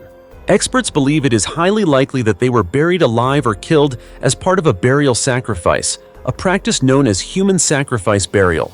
This conclusion has caused deep outrage among scholars, as it highlights the cruelty and irrationality of such ancient customs. Even more disturbingly, this practice persisted in various forms until as late as the Qing dynasty. If this interpretation is correct, then what lies beneath this magnificent tomb is not only extraordinary craftsmanship, but also a brutally violent and inhumane chapter of human history. A discovery that forces us to confront not just the splendor of the past, but also its darkest truths. The mass grave that exposes the horrific crimes of Hitler's Nazi regime. Dear friends, there are lands that seem peaceful on the surface, but if you dig just a little beneath, the bloody history buried there can emerge in a chillingly clear way. A stark example of this has recently come to light through an archaeological, or rather historic, excavation of a mass grave that once again exposes the brutal crimes committed by Hitler and the Nazi regime during World War II, shocking the world. Rewinding to the period between 1941 and 1943, when Nazi Germany launched its fierce campaigns against the Soviet Union, the invaders did not only bring bombs and tanks, they also carried out silent, ruthless massacres targeting innocent civilians. Women, children, the elderly, all became victims of the cold machinery of Nazi war. The mass grave recently uncovered by experts is located near Veliki Novgorod, roughly 360 miles northwest of Moscow. On the map, it may seem like just another place, but what lay beneath the ground reveals that this was once hell on earth. Inside this grave, approximately 3,700 bodies were buried together with no regard for age, gender, or social status. Just imagining nearly 4,000 people buried in silence for decades is enough to take one's breath away. Even more horrifying, during the excavation, experts discovered traces of extreme violence on the remains. Many victims had gunshot wounds to the head, others were stabbed with bayonets, and some had even been buried alive. These were not casualties of battle, they were deliberate executions. Most tragically, many of the victims were women and children, completely defenseless against such atrocities. Historically, the area where the grave was found had long been known in documents as a site of mass executions carried out by Nazi forces during World War II. However, it was only through this excavation that the full scale and brutality of these crimes became fully visible. Each skeleton unearthed tells a tragic story, a living testament to the inhumanity of the Nazi regime. Currently, experts are working to determine the age, sex, and cause of death of each victim. This is not an easy task, as time has eroded many physical traces. At the same time, researchers are studying archival documents, military records, and historical witness accounts to better understand the executions carried out by Nazi forces in the Soviet Union during the war. This discovery is not only significant from an archaeological or scientific perspective, it is a haunting reminder that war crimes can never truly be buried forever. No matter how long the earth covers them, the truth eventually resurfaces. And every time it does, history forces humanity to face the question, how can such tragedies be prevented from ever happening again? The remains in that cold earth are not just statistics, they were people who lived, had families, and harbored dreams. The excavation of this mass grave ensures that they are given a voice, that the world does not forget, and that history remembers the painful truth of their suffering. The fossilized Romeo and Juliet dinosaurs, 75 million years preserved in the desert. Amid the vast sands and rocks of the Gobi Desert, a place where the sun and wind seem determined to erase every trace of life, scientists stumbled upon a story that leaves one breathless with emotion. It wasn't a treasure of gold or silver, nor a newly discovered dinosaur species, but the fossilized remains of two dinosaurs lying side by side, dying at the same moment around 75 million years ago. Remarkably, the evidence suggests that before their deaths, these dinosaurs may have been courting each other. The study was published in scientific reports and quickly captured the attention of both the scientific community and the public. When paleontologists examined the posture and features of the fossilized pair, they couldn't help but draw a connection to one of humanity's most famous love stories. And so, the dinosaurs were nicknamed Romeo and Juliet, a way to retell the oldest known love story on Earth. The research team was led by paleontologist Scott Persons from the University of Alberta. During analysis, the team discovered that one of the dinosaurs had a long feather on its tail. However, this feather was not suitable for flight, suggesting it served another purpose. The question then arose, if it wasn't for survival, what was it for? Upon closer examination, experts noted that both individuals were the same age, but the tail of one was larger, taller, and had a distinct structure. From this, they concluded that the pair consisted of a male and a female dinosaur. Determining the sex of dinosaurs is usually extremely difficult, as most fossils leave no direct indicators of gender, making this discovery particularly rare and scientifically valuable. Scott Persons proposed an intriguing hypothesis. The tail feather of Juliet may have been used to court Romeo. While it may sound unusual, the tailbone structure supports the idea. The female dinosaur's tail had a well-developed, flexible musculature capable of lifting and performing fluid whipping motions. This likely functioned as a mating dance, where the female displayed her beauty and signaled readiness to her partner. Imagine it. In that ancient landscape, two young dinosaurs at the peak of reproductive maturity, one gracefully waving her feathered tail in the sunlight, the other watching intently. That moment, tens of millions of years removed from us, still feels remarkably alive and relatable. Scientists believe the reason the Romeo and Juliet fossils are so exceptionally well preserved is that they were quickly buried under the thick sands of the Gobi Desert. Perhaps a sudden sandstorm or unexpected natural disaster entombed them, preserving their final postures for millions of years. Today, researchers continue to study this extraordinary pair, hoping to learn more about dinosaur mating behavior, social life, and even emotional interactions. Who knows, through the story of Romeo and Juliet from 75 million years ago, we may uncover even more astonishing secrets about the era when dinosaurs ruled the earth. And that's entirely possible, isn't it? This ancient Egyptian mummy has terrified archaeologists for over a century. The untouchable mummy of ancient Egypt, a 2,300-year-old mystery still unsolved. Did you know that among the countless mummies discovered in Egypt, there is one body that has made archaeologists cautious for more than 100 years? This is the mummy known as Bashiri, also referred to by the haunting nickname the Untouchable, meaning it cannot be touched. Hearing this, many of you are probably curious. Who was this man that has made the entire world keep its distance for so long? If so, let's turn back the clock to early 1919. At that time, the renowned Egyptologist Howard Carter discovered this mummy in the Valley of the Kings, near the ancient city of Luxor, Egypt, 3 years before he famously uncovered the tomb of Tutankhamun. But while Tutankhamun became famous for his treasures, Bashiri became famous for a very different reason. No one dares to open him. What sets the Bashiri mummy apart lies in its wrapping technique. The linen bandages are arranged in a way never before seen on any other mummy. When you look closely at the face, you can see the strips of linen forming intricate crisscrossed patterns that immediately evoke the architecture of the Egyptian pyramids. This level of precision suggests that the embalmer was a true master, and that the individual being mummified was certainly no ordinary person. The problem is, the fastest way to determine his true identity would be to unwrap the mummy. Ironically, doing so could permanently destroy this one-of-a-kind embalming technique. Even the smallest mistake could cause the entire priceless original to be lost forever. For this reason, scientists have been forced to take the more difficult path, studying the mummy without touching it at all, and it is precisely because of this that the saying, "No archaeologist has dared to lay a hand on it," was born. Using modern CT scans and X-ray imaging, researchers have been able to see through the layers of linen without causing any damage. The results show that Bashiri was a man approximately 5 feet 6 inches tall. Based on the embalming style and decorative details, scholars have dated the mummy to the Ptolemaic period, roughly from the mid-2nd century to the early 3rd century BC, a time when Egyptian mummification art reached its absolute peak.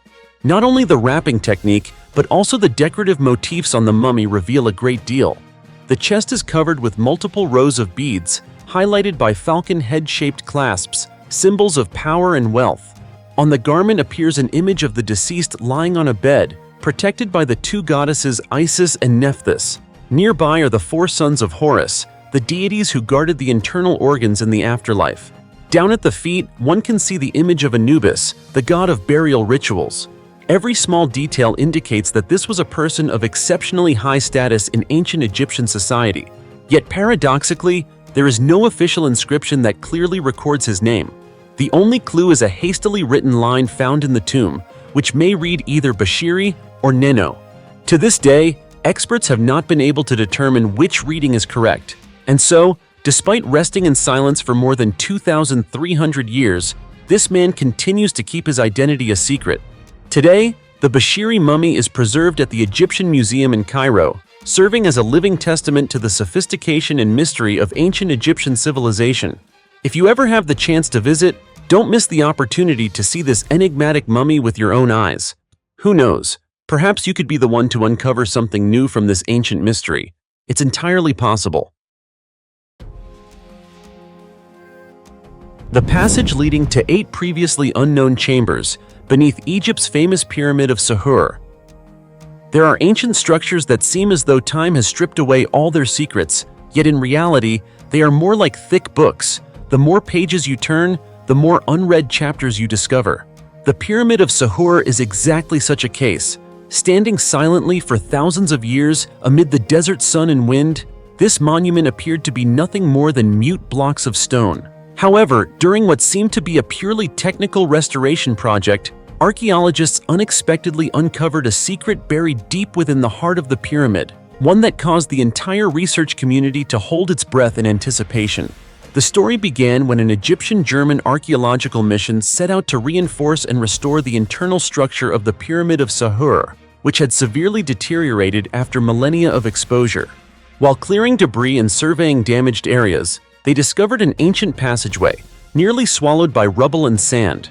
This passage had never appeared in any previous archaeological records or maps. Even more astonishing was the fact that it led to a system of 8 completely unknown chambers. The Pyramid of Sahur stands at approximately 157 feet tall, making it one of the well-known pyramids of ancient Egypt. It is located in the Abu Sir Pyramid Field, south of Giza. This pyramid served as the burial place of Pharaoh Sahur, the second ruler of the 5th dynasty, who reigned during the Old Kingdom period, roughly between 2465 and 2325 BC. Mentioning Sahur means recalling an era of prosperity, when Egypt's economy and culture flourished and major trade routes were established, connecting Egypt with distant lands. What intrigues many scholars, however, is that Sahur did not choose traditional royal burial grounds such as Saqqara or Giza. Instead, he built his pyramid in relative isolation at Abu Sir. The reasons behind this decision remain the subject of debate, but it undeniably gave this pharaoh a distinct and lasting legacy. Although it is not as massive as the pyramids of his predecessors, the Pyramid of Sahur stands out for its exceptional craftsmanship and refinement. More than 107,600 square feet of meticulously carved reliefs once covered its walls, depicting religious rituals, scenes of royal life, and maritime trading expeditions. Some of these reliefs are considered by experts to be unparalleled treasures in the history of Egyptian art. Given such an extraordinary level of investment, it is easy to imagine how luxurious the interior of the pyramid must once have been. And it was precisely this splendor that made the site a target for tomb robbers for centuries afterward.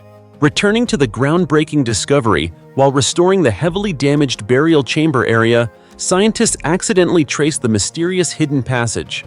In order to study it without damaging the ancient structure, the archaeological team, led by Dr. Muhammad Ismail Khalid, employed 3D laser scanning technology using portable LiDAR scanners. This allowed them to create detailed maps of concealed areas inside the pyramid that are inaccessible to the naked eye. At present, the research team has not yet been able to fully explore the depths of the 8 newly discovered chambers. However, they believe that with careful restoration and structural reinforcement, uncovering the entire system is only a matter of time. Given the immense historical value of the Pyramid of Sahur, all activities must prioritize the monument's safety and structural integrity. Archaeologists have also proposed that these mysterious chambers may have served as storage rooms, possibly housing important artifacts connected to Sahur's reign. If this hypothesis is confirmed, future discoveries could significantly deepen our understanding of one of the most glorious periods of ancient Egyptian history. And who knows, perhaps from deep within the heart of that pyramid, history will once again find its voice and tell us another long-forgotten story. Perfectly preserved mummified creature, 30,000 years old, discovered in Canada.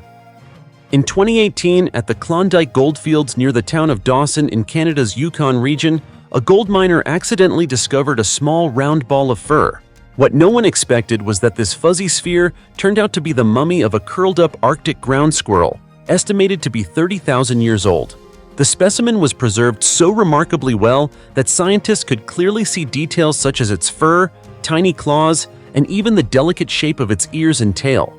The discovery stunned many experts and opened up a rare opportunity to study animals that lived during the Ice Age. Grant Zazula, a well-known paleontologist in Yukon, shared that at first he did not realize the specimen was a squirrel until he noticed small features such as the hands, claws, and tail. After examining the find, veterinarian Dr. Jess Heath conducted X-ray scans and confirmed that it was a young Arctic ground squirrel. The animal likely attempted to hibernate in its burrow but was buried by snow and died while curled up. What makes this discovery especially remarkable is that despite having passed 30,000 years, the squirrel remained almost perfectly intact thanks to the ideal conditions of the permafrost, as if it had been stored in a prehistoric freezer. Arctic ground squirrels, a species that still exists in Yukon today, typically build underground nests to hibernate. However, finding one preserved in such a complete state is extremely rare, as most Ice Age squirrel burrows have left behind only traces or skeletal remains. Discovering an animal with its face, skin, and fur appearing almost as if it had died recently filled Zazula with excitement. According to him, this is not only a significant scientific discovery, but also one that helps humanity better understand how animals lived during the Ice Age. The Klondike region, where the mummy was found, was once covered by permafrost during that period. It was likely the intense cold and thick layers of ice and snow that preserved ancient creatures so well, from hair and claws to other delicate body parts. 3,000-year-old cemetery reveals the truth about the Bible's most infamous people. For the first time in history, archaeologists have uncovered a cemetery belonging to the Philistine people, containing approximately 200 sets of human remains, and that detail alone was enough to leave the academic world momentarily stunned. For thousands of years, the Philistines had existed largely on paper, confined to biased and often contradictory accounts found in the Bible. Now, they are no longer figures of legend or hearsay, but real people who lay silently beneath the earth for nearly 3,000 years. The discovery actually began in 1985, when an archaeological team led by architect Lawrence Steger initiated excavations and uncovered this remarkable burial ground. Initial analyses indicate that all of the remains date back roughly 3 millennia. What makes this find especially significant is that prior to this, no confirmed Philistine human remains had ever been discovered. To put it lightly, it is like reading a book hundreds of pages long and only now, for the first time, finally meeting the author in person. Lawrence Steger once noted that the Philistines have carried a heavy burden of infamy throughout history. In the Bible, they are often portrayed as the sworn enemies of the ancient Israelites and are depicted in an overwhelmingly negative light. For this reason, the discovery has been widely expected to put an end to many long-standing and unfair legends that have followed the Philistines for centuries. In this sense, archaeology sometimes resembles a fair courtroom, one in which history is finally allowed to tell its side of the story. Even more remarkable is the fact that this discovery was only officially announced after the excavation process, which lasted 30 years, had come to an end. 30 years, long enough for an entire generation to grow up, start families, and raise children. While beneath the ground, the Philistines patiently waited for modern humanity to finally knock on their door. After decades of studying the Philistines through written texts alone, scientists can now engage with them directly through their physical remains. In modern culture, the term Philistine has even come to describe people who are seen as uneducated, shallow, or indifferent to art. Yet what was uncovered in this cemetery tells a very different story. Through the graves, archaeologists were able to clearly identify Philistine burial customs. The dead were often buried with a bottle of scented oil placed near the face, while wine or food was set near the feet, suggesting a thoughtful preparation for the journey into the afterlife. Beyond that, Many of the remains were buried with jewelry such as necklaces, bracelets, earrings, and anklets. Some individuals were even laid to rest alongside weapons, indicating their roles and social status during life. Notably, archaeologists also discovered containers holding the remains of infants, offering a deeply human glimpse into a community that once lived, loved, suffered loss, and buried its dead just like any other society. To this day, scholars continue to debate the origins of the Philistine people. Some theories suggest they came from Greece, while others point to Cyprus or Turkey. Studying these remains may ultimately be the key to resolving this long-standing debate. Until then, all we can do is wait patiently as history slowly reveals its answers. 200,000-year-old burial not created by our species. In June 2024, an excavation in South Africa sent shockwaves through the scientific community with the discovery of a cluster of ancient graves containing the remains of a strange prehistoric human species. These remains did not belong to Homo sapiens, the species we belong to, but to Homo naledi, an ancient human relative that looked somewhat similar to us, yet possessed many distinctly different traits. These beings lived in trees and had brains much smaller than ours, making the discovery a major turning point in our understanding of human evolution. The remains were found at a depth of approximately 98 feet underground within the Cradle of Humankind cave system, near Johannesburg, South Africa, a site recognized as a UNESCO World Heritage Site. What makes these graves so surprising is not only their existence, but what they reveal. Burial behavior appeared far earlier than previously believed. Researchers led by Dr. Lee Berger of the University of the Witwatersrand suggest that these burials may date back roughly 200,000 years, at least 100,000 years earlier than the earliest known evidence of burial practices associated with Homo sapiens. Homo naledi had a brain roughly the size of an orange and stood about 4 feet 11 inches tall. Their bodies retained many ape-like characteristics, with arms and legs not fully suited for tool use or complex behaviors such as digging graves. Despite this, the act of burial carried out by this species indicates that their cognitive abilities and social behaviors were far more complex than previously assumed. Notably, the practice of deliberately burying the dead was long thought to be a behavior unique to modern humans. Yet Homo naledi appears to have exhibited this behavior at a very early stage in human evolution. This discovery raises profound questions about how human evolution unfolded, suggesting that it may not have followed a straight line, but rather a complex network of branches, where species like Homo naledi achieved advanced levels of social and cognitive behavior before eventually becoming extinct. This research is also reshaping how we view ancient human species, particularly behaviors that were once considered exclusive to Homo sapiens. To gain deeper insight into human development and burial practices, scientists continue to excavate and study these sites within the Rising Star Cave system. This location is already famous for discoveries of ancient human relatives and promises to reveal even more surprises about the story of our evolution. The mysterious circles of the Namib Desert. The Namib Desert is the largest desert in Namibia, a country in Africa where sun and wind dominate year-round, and the land is so dry that even grass seems to need permission from the weather to grow. Yet right in the middle of this landscape, where one would expect to find nothing but sand and stone, thousands of strange circles appear, evenly distributed across patches of withered grass. When viewed from above, they look exactly as if someone had used a giant compass to draw perfect circles across the desert. These mysterious circles have puzzled scientists since the 1970s. Despite continuous advances in science, from bulky early computers to modern satellites, the question who created these circles still has no definitive answer. In 2014, the mystery grew even more intriguing when similar circles were discovered near the mining town of Newman in Western Australia. The two locations lie nearly half a world apart, yet the circles look astonishingly alike. Even so, it is the circles in Namibia that have remained the primary focus of scientific attention for decades. Of course, science is not the only source of explanations. Local people have their own interpretations, rich in imagination and perfectly suited for storytelling around a campfire. One legend claims the circles are places where fairies dance at night, and wherever they spin, the grass is forced to retreat.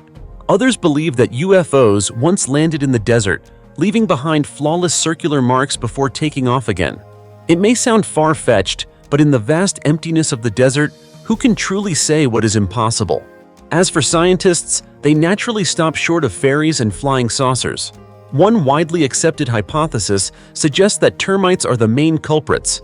These insects build their nests beneath the circles and interact with the surrounding vegetation. When termite colonies of similar size expand and encounter one another, they cannot eliminate their rivals, so they form buffer zones between them, areas free of termites.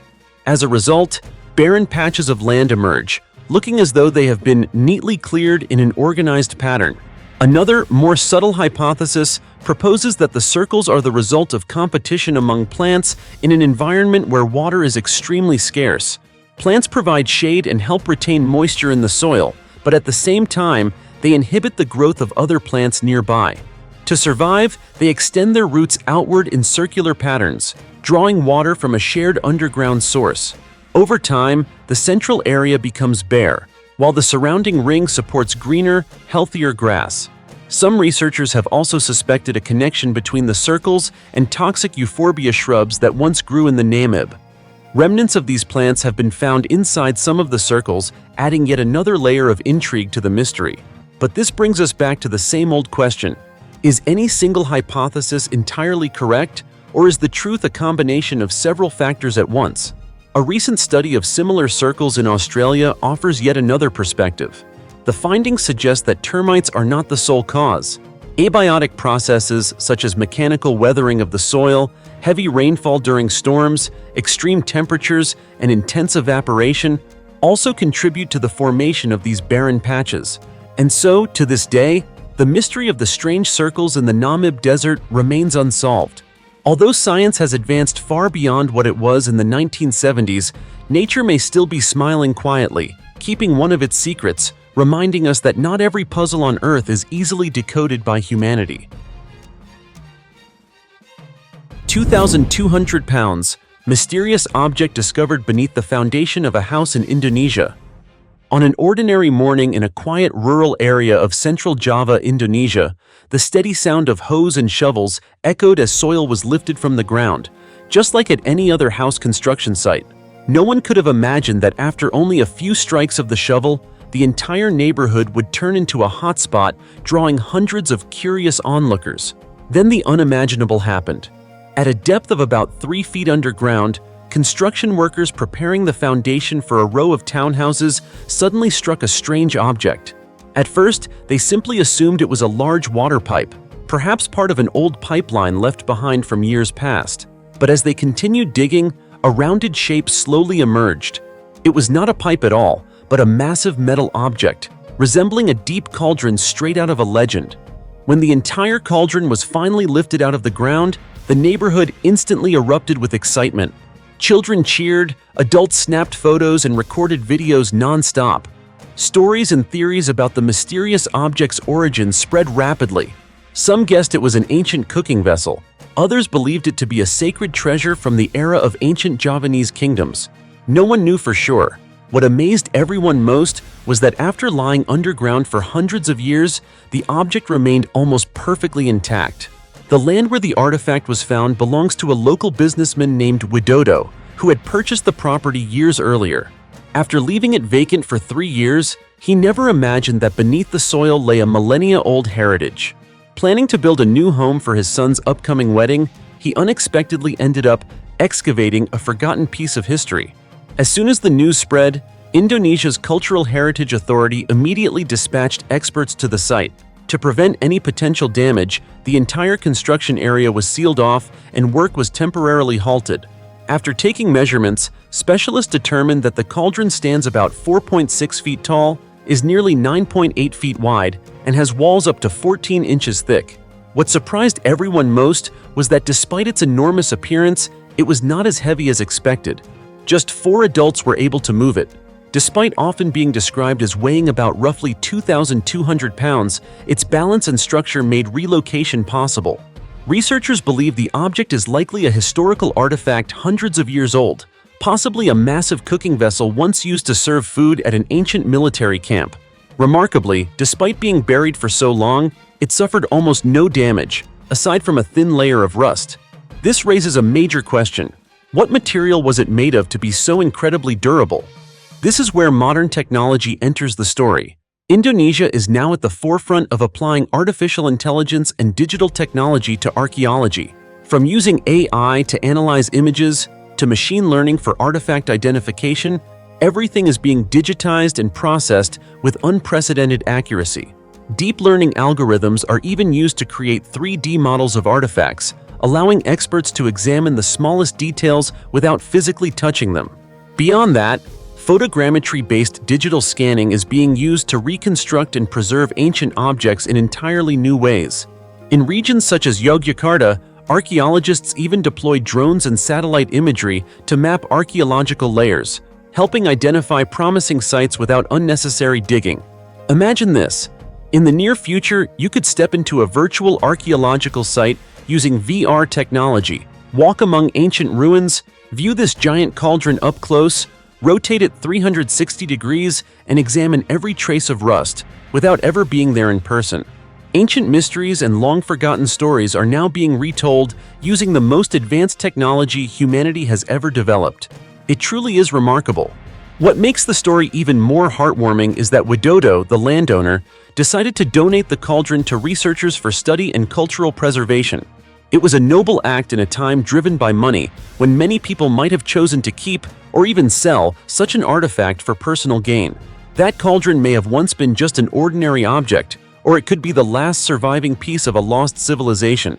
But more importantly, it stands as a symbol of the connection between past and present, history and technology, and humanity and the secrets still hidden beneath the earth. Do you think so too? Let me know by leaving a comment below this video. 5,500-year-old stone gate, proof of the remarkable intelligence of ancient people. A 5,500-year-old city gate. Just hearing that number alone is enough to make anyone rub their eyes in disbelief, right? And no, you're not mistaken.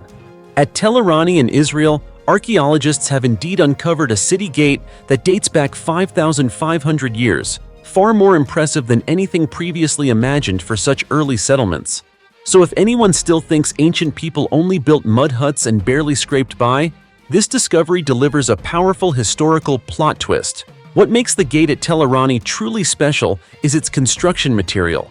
Instead of mud bricks, the most common building material of the time, this gate was built from massive stone blocks, clearly reflecting the advanced engineering skills of the early Bronze Age. Just imagine it. More than 5 millennia ago, without cranes, trucks, or concrete mixers, people were still able to transport and precisely stack these enormous stones. That achievement alone is enough to earn the deep respect of later generations. Architecturally, the gate stands about 5 feet tall, featuring a stone-paved passageway cutting through the city wall, flanked on both sides by 2 solid stone guard towers. Looking at this structure, it's not hard to picture guards standing watch from above, monitoring everything that entered or left the city. Put simply, this was the ancient equivalent of a security checkpoint, designed both for defense and to send a clear message. This city was not to be taken lightly. What makes the discovery even more intriguing is that at Tel Arani, archaeologists also uncovered another gate built of mud bricks, constructed in the typical style of the period. At first, many assumed the 2 gates belonged to different time periods. However, after carefully analyzing pottery fragments found along the gates, researchers determined that both structures were in use at the same time. This raises an important question. Why would 2 gates, built with different materials and architectural styles, exist simultaneously? The answer may lie in the special role of the stone gate. It was not merely a defensive structure, but also a symbol of political, social, and economic power, dating to a period when Upper and Lower Egypt were gradually unifying. This unification marked a major turning point, bringing the early Bronze Age to a close. The stone gate, with its monumental scale and durability, appears to have served as a silent declaration of Tel Arani's regional importance at the time. This discovery is considered the first large gate of its kind from the early Bronze Age ever found, making its historical value immense. Constructing the gate and the surrounding city walls would have required quarrying stone from distant locations, producing mud bricks, organizing labor, and maintaining a high level of administrative coordination. All of this indicates that Tel Arani was not a small or isolated settlement, but a well-organized center with significant influence. In fact, the history of Tel Arani stretches back to the Paleolithic period, though its most intensive development occurred during the Bronze Age. Pottery discovered at the site reveals active trade connections with nearby regions such as the Negev and the Judean Desert. In other words, Tel Irani was not only capable of building massive gates and thick walls, it was also deeply engaged in regional commerce and exchange. And that 5,500-year-old stone gate now stands as a silent witness to a brilliant chapter of human history that has long since passed. 2,000-year-old lump of butter still edible after being buried in a bog. A 2,000-year-old lump of butter that is still intact and technically edible. Just hearing that sentence, many people might think I'm making things up. But believe it or not, this story is absolutely real, and it's so astonishing that it has made both archaeologists and history enthusiasts rub their eyes in disbelief. The story begins in the most ordinary way possible, when a group of workers were cutting turf in a peat bog in Ireland.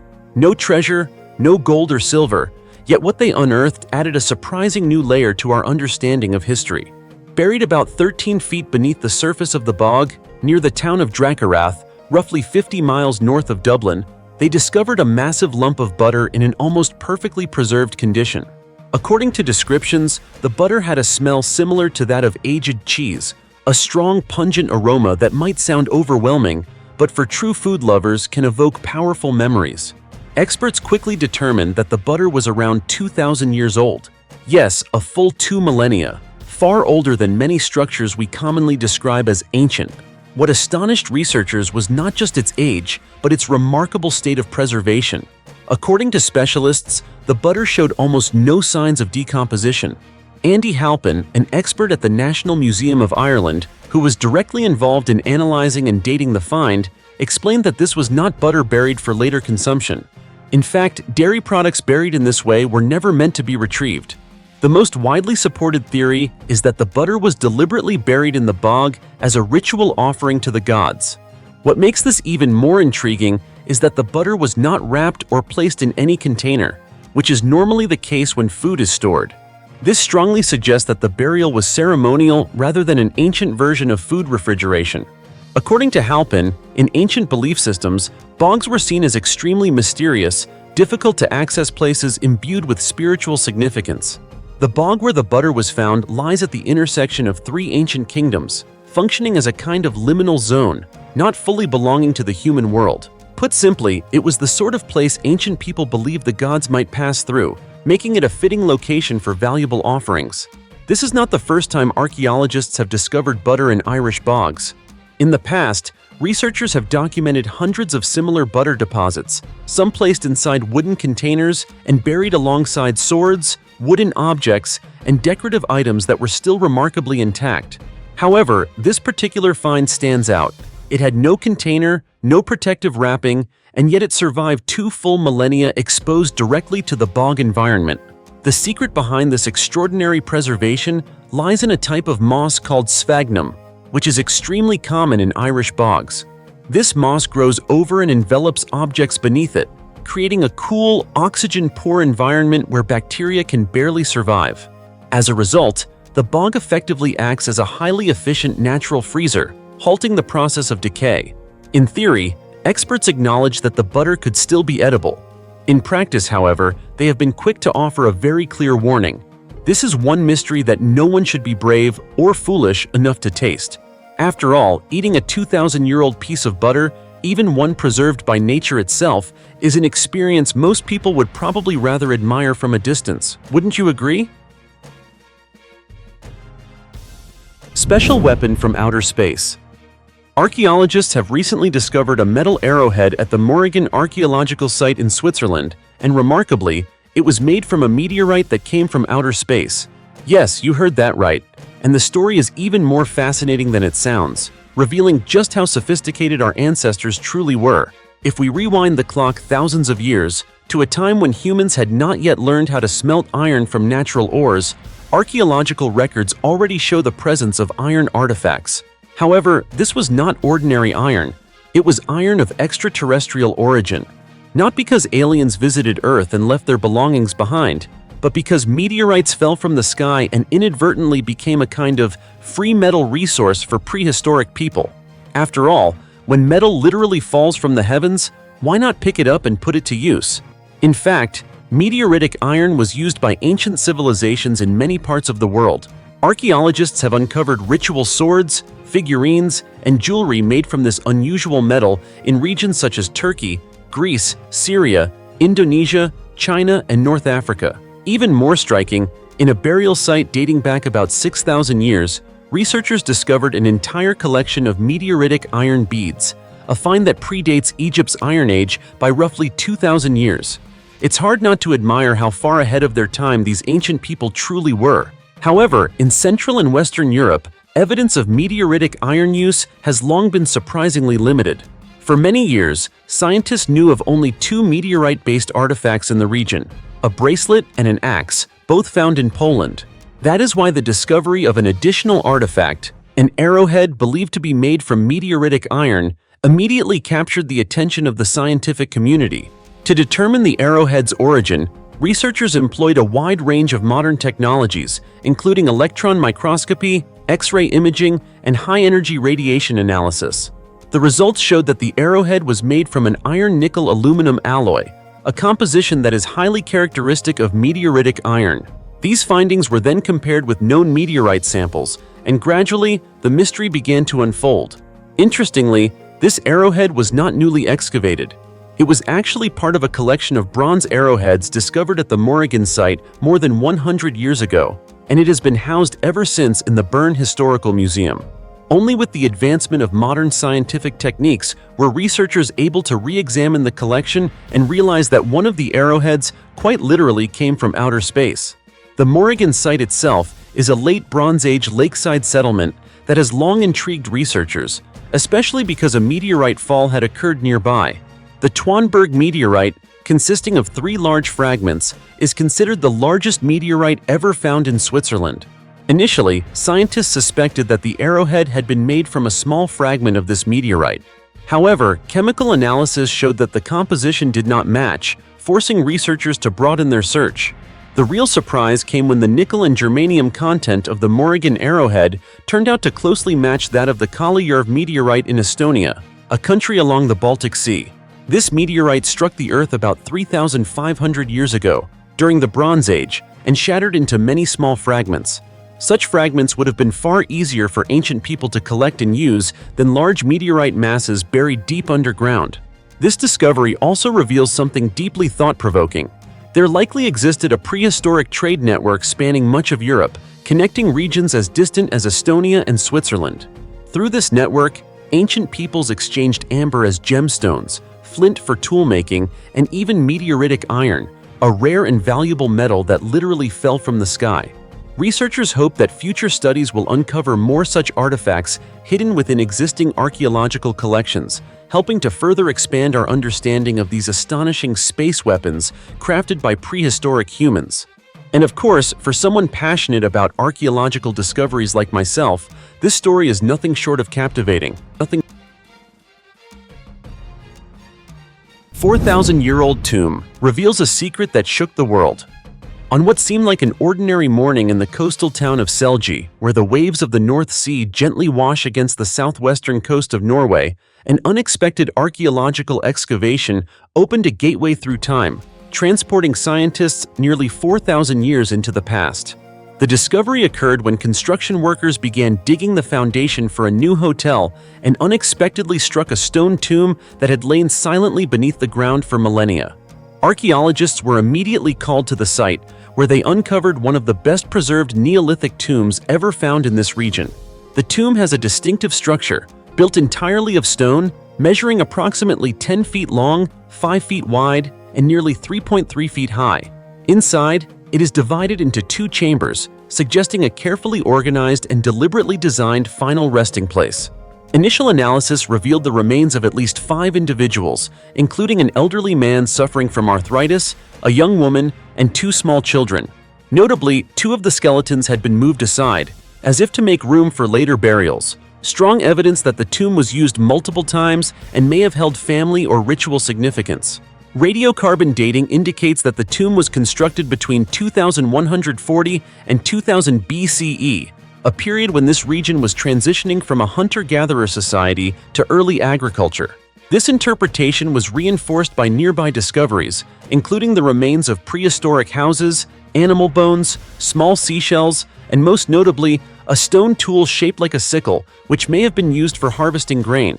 This finding provides compelling evidence for the presence of some of the earliest farmers in Selji, people who settled, cultivated the land, and lived here nearly 4 millennia ago. The sickle-shaped tool not only reflects early technological development, but also marks a major shift in lifestyle, from nomadic survival to permanent settlement. These communities no longer relied solely on hunting and gathering. Instead, they began practicing agriculture and animal husbandry, and, perhaps most importantly, formed closely connected societies with social structures and belief systems clearly reflected in the care they gave to their dead. The ancient tomb was not merely a burial site. It stands as a powerful testament to beliefs in an afterlife, respect for ancestors, and family bonds that extended beyond death itself. Today, experts are conducting DNA analysis on at least 5 of the recovered skeletons, hoping to uncover more details about their identities, genetic relationships, health conditions, and diets. When combined with archaeological evidence, this genetic data may offer a far more complete picture of prehistoric life along the northern European coast, a place where every patch of ground now seems capable of opening a door to the distant past. Once a quiet seaside town, Selji has now become a focal point on the map of European archaeology, as an ancient story slowly unfolds, not through written words, but through bones, stones, and simple tools, left behind by a civilization long lost in the mist of time. 12 mysterious and chilling archaeological discoveries that give humanity goosebumps. The giant kingdom beneath Death Valley, an unsolved mystery. Death Valley, also known by the more ominous name the Valley of Fire, lies isolated in the heart of the harsh Mojave Desert in California.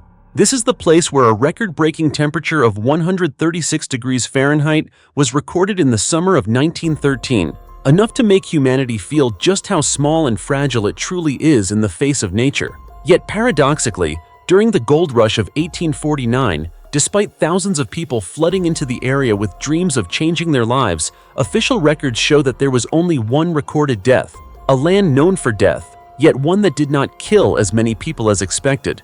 Strange, isn't it?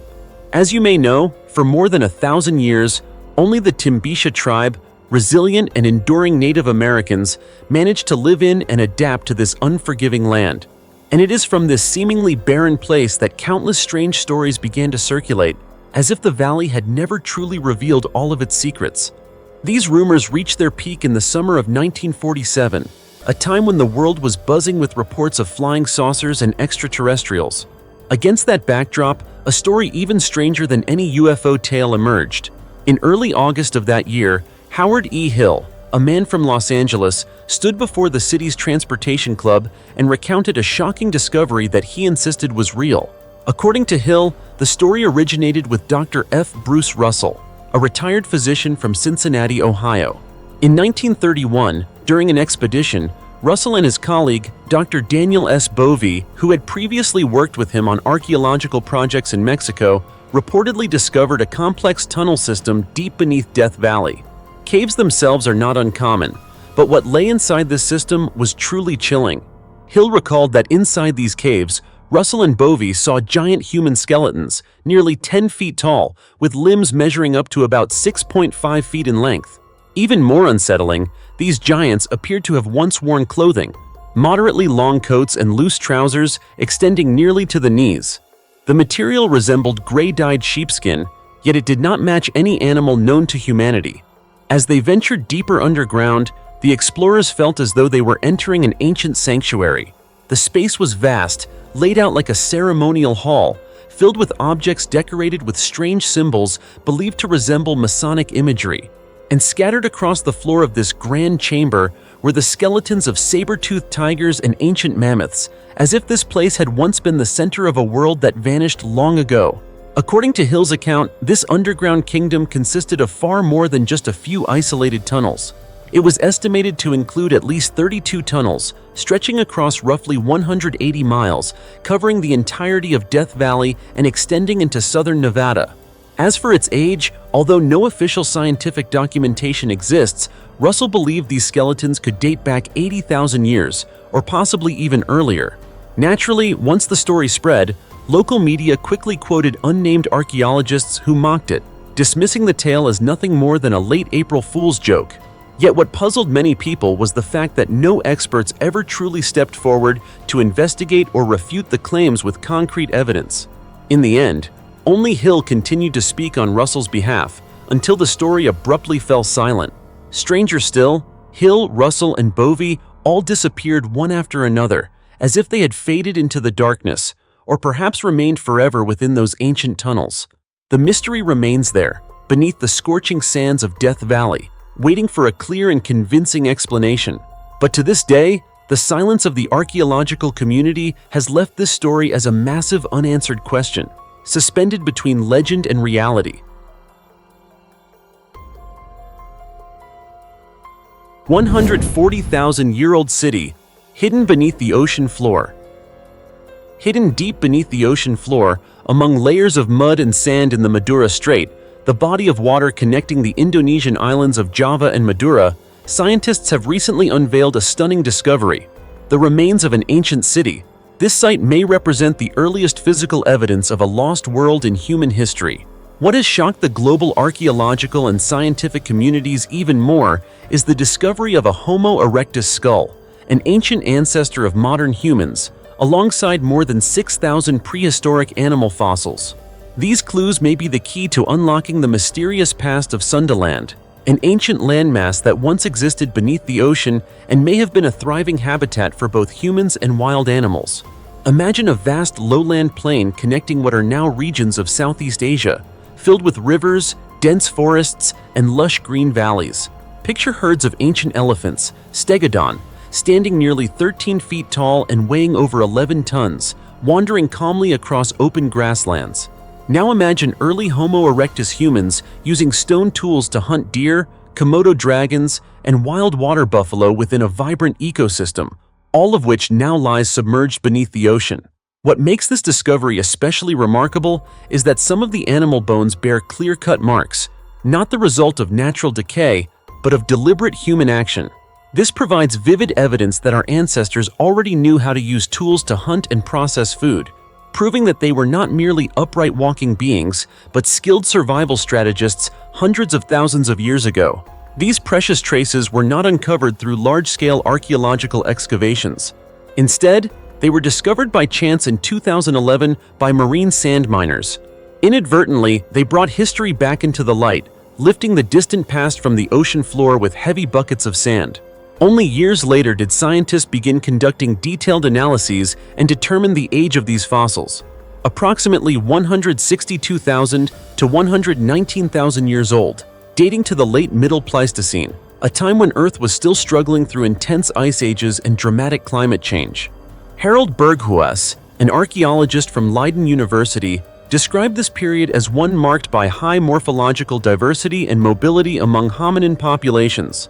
This suggests that the region was not inhabited by a single group, but rather experienced interaction, migration, and transformation among multiple groups, creating a prehistoric culture far richer and more complex than previously imagined. Beyond this, researchers also identified traces of a buried ancient valley system, possibly remnants of the ancient Solo River. Based on sediment layers and the abundance of recovered specimens, they believe the area was once a flourishing river ecosystem, rich in water, vegetation, and wildlife. Ideal conditions for early humans to settle and thrive. This raises a crucial question. What caused everything to sink beneath the ocean? The answer may lie in the massive glacial melt from the last ice age. As global temperatures rose between about 14,000 and 7,000 years ago, enormous glaciers melted and poured water into the oceans, causing sea levels to rise and submerge the entire Sundaland region, transforming once inhabited lands into today's seabed. Beneath those deep waters, a chapter of human history was buried, but not forgotten. The fossils, skull fragments, and even the evidence of hunting strategies are voices from the past, urging us to continue exploring, learning, and rethinking questions about our origins, evolution, and the extraordinary adaptability of our ancestors. Could Sundaland be one of the Eastern Atlantean civilizations, A culture that once flourished before disappearing beneath the sea? Or is it simply a forgotten chapter of human history? The last meal of a 2,400-year-old mummy reveals a secret that chilled scientists. Amid the cold marshlands of northern Europe, where thick black peat once seemed useful only for keeping warm through harsh winters, an ancient secret lay dormant for more than 2 millennia, until it was unexpectedly revealed. This story begins in the mid-1950s, when a Danish family, while digging peat for fuel, accidentally stumbled upon history itself. Before them lay the body of a man curled up, with a rope still tightly fastened around his neck. The sight was so disturbingly fresh that they believed they had discovered the victim of a recent murder, and the police were immediately called. However, when researchers arrived, all initial assumptions quickly collapsed. This was not a modern crime scene, but the mummified remains of a man who had died more than 2,400 years ago. Based on extensive analysis, experts determined that he died sometime between 405 and 380 BCE at the very beginning of Denmark's Iron Age. The man was between 30 and 40 years old at the time of his death, and his passing was far from accidental. It was linked to a ritual sacrifice carried out by hanging. The mummy was later named the Tollund Man, after the nearby village where he was discovered. Perhaps the most astonishing aspect of this find is not its age, but the man's face. The Tollund Man's expression is eerily peaceful, his lips gently closed, his features calm, as if he were drifting into a deep sleep. There is no sign of panic or pain. It feels as though he could open his eyes at any moment. This serene appearance is precisely what has made the Tollund Man one of the most famous and haunting bog mummies ever discovered. The cause of death was clearly identified as hanging. After his death, his body was placed into a peat bog, a practice very different from the common burial customs of the time, when the dead were typically cremated or buried in dry ground. But peat bogs are no ordinary environment. With their high acidity and extremely low levels of oxygen and nutrients, they offer microorganisms almost no chance to survive. This unique setting turned the bog into a natural coffin, preserving the Tollund Man's soft tissues, skin, and facial features in remarkable condition for thousands of years. At first, scientists debated whether he was the victim of murder or a chosen sacrifice. And if it was a sacrifice, what had he experienced before his final moments? The answers began to emerge when researchers analyzed the contents of his intestines, and what they found sent chills down many spines. Inside the Tollund Man's digestive system, scientists discovered eggs of whipworms and tapeworms. Notably, this marked the first time tapeworms had ever been found in a peat-preserved ancient mummy. This suggests that he had eaten raw or undercooked meat, or consumed water contaminated with parasitic eggs. Even more revealing was his last meal. According to an analysis published in 1951, the Tollund Man had eaten a bowl of thick porridge shortly before his death. This porridge consisted of barley, flax seeds, wild grass seeds, and a small amount of fish, even though fish was not a common food in Iron Age Denmark. This unusual detail has led many researchers to believe that the meal was not accidental, but rather part of a ritual sacrifice, a form of preparation for the person being offered. In the past, many believed that the Tollund Man had simply died from suffocation. Today, however, the more widely accepted theory suggests that he underwent formal ceremonial rituals before being hanged, and that his final meal was an integral part of those rites. A simple bowl of porridge thus became the key to unlocking an ancient world of spirituality, belief systems, and the unsettling mysteries of early human societies. Indeed, the deeper we dig into the past, the more we realize that the ancient world was far more complex and unpredictable than we once imagined. And sometimes, from something as ordinary as a final meal, an entire chilling story of faith and death slowly comes to light. Fascinating, isn't it? Shipwreck, guarding a $17 billion treasure beneath the Caribbean Sea. Off the coast of the port city of Cartagena de Indias, Colombia, beneath the vast and shadowy depths of the ocean, lies a story the world cannot ignore. It is the story of the legendary Spanish galleon San Jose, which has rested on the seafloor for more than 300 years, carrying a treasure estimated to be worth over $17 billion. Recently, this story has resurfaced with renewed intensity after the Colombian Navy announced the discovery of 2 additional shipwrecks located very close to the San Jose, as if an entire naval graveyard were silently concealing enormous secrets from history. The San Jose was sunk in the early 18th century during a fierce naval battle with the British Royal Navy. At the time, the ship was sailing from the Americas back to Spain, loaded with chests of gold, silver, and countless priceless artifacts, considered one of the greatest treasure cargoes ever lost to the depths of the ocean. But in a brief moment of violent combat, the San Jose, along with its entire crew and immense wealth, vanished beneath the waves, leaving behind a mystery that has endured for centuries. As a result, the Colombian Navy's confirmation of 2 more nearby shipwrecks immediately sparked widespread speculation. Were these escort vessels? Or warships that took part in the same historic battle and met the same fate? While the answers remain unclear, their presence suggests that this area may not be the resting place of a single ship, but rather an entire underwater battlefield. Colombian President Gustavo Petro Duque stated that modern equipment used by the country's military has allowed them to document and preserve the intact condition of the shipwrecks and the surrounding treasure. This is critically important, as even the slightest disturbance could permanently damage artifacts that have remained underwater for hundreds of years.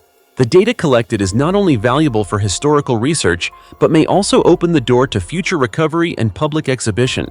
However, the $17 billion treasure is not merely an archaeological matter, it is also the center of a long-standing and intense legal dispute. Spain asserts that the San Jose is state property, arguing that at the time it was sunk, the ship was an official vessel of the Spanish Navy. Based on this claim, the wreck and its treasure are protected under UNESCO International Conventions on Underwater Cultural Heritage. Colombia, on the other hand, holds a completely different position. In 2013, the country passed a law declaring that all shipwrecks located within Colombian waters are considered national heritage. This means that the San Jose, along with its vast treasure, falls under Colombia's jurisdiction. Colombian authorities have previously announced plans to recover the wreck and its artifacts for display in historical museums, serving both the public and scientific research. Yet to this day, nothing has been definitively resolved.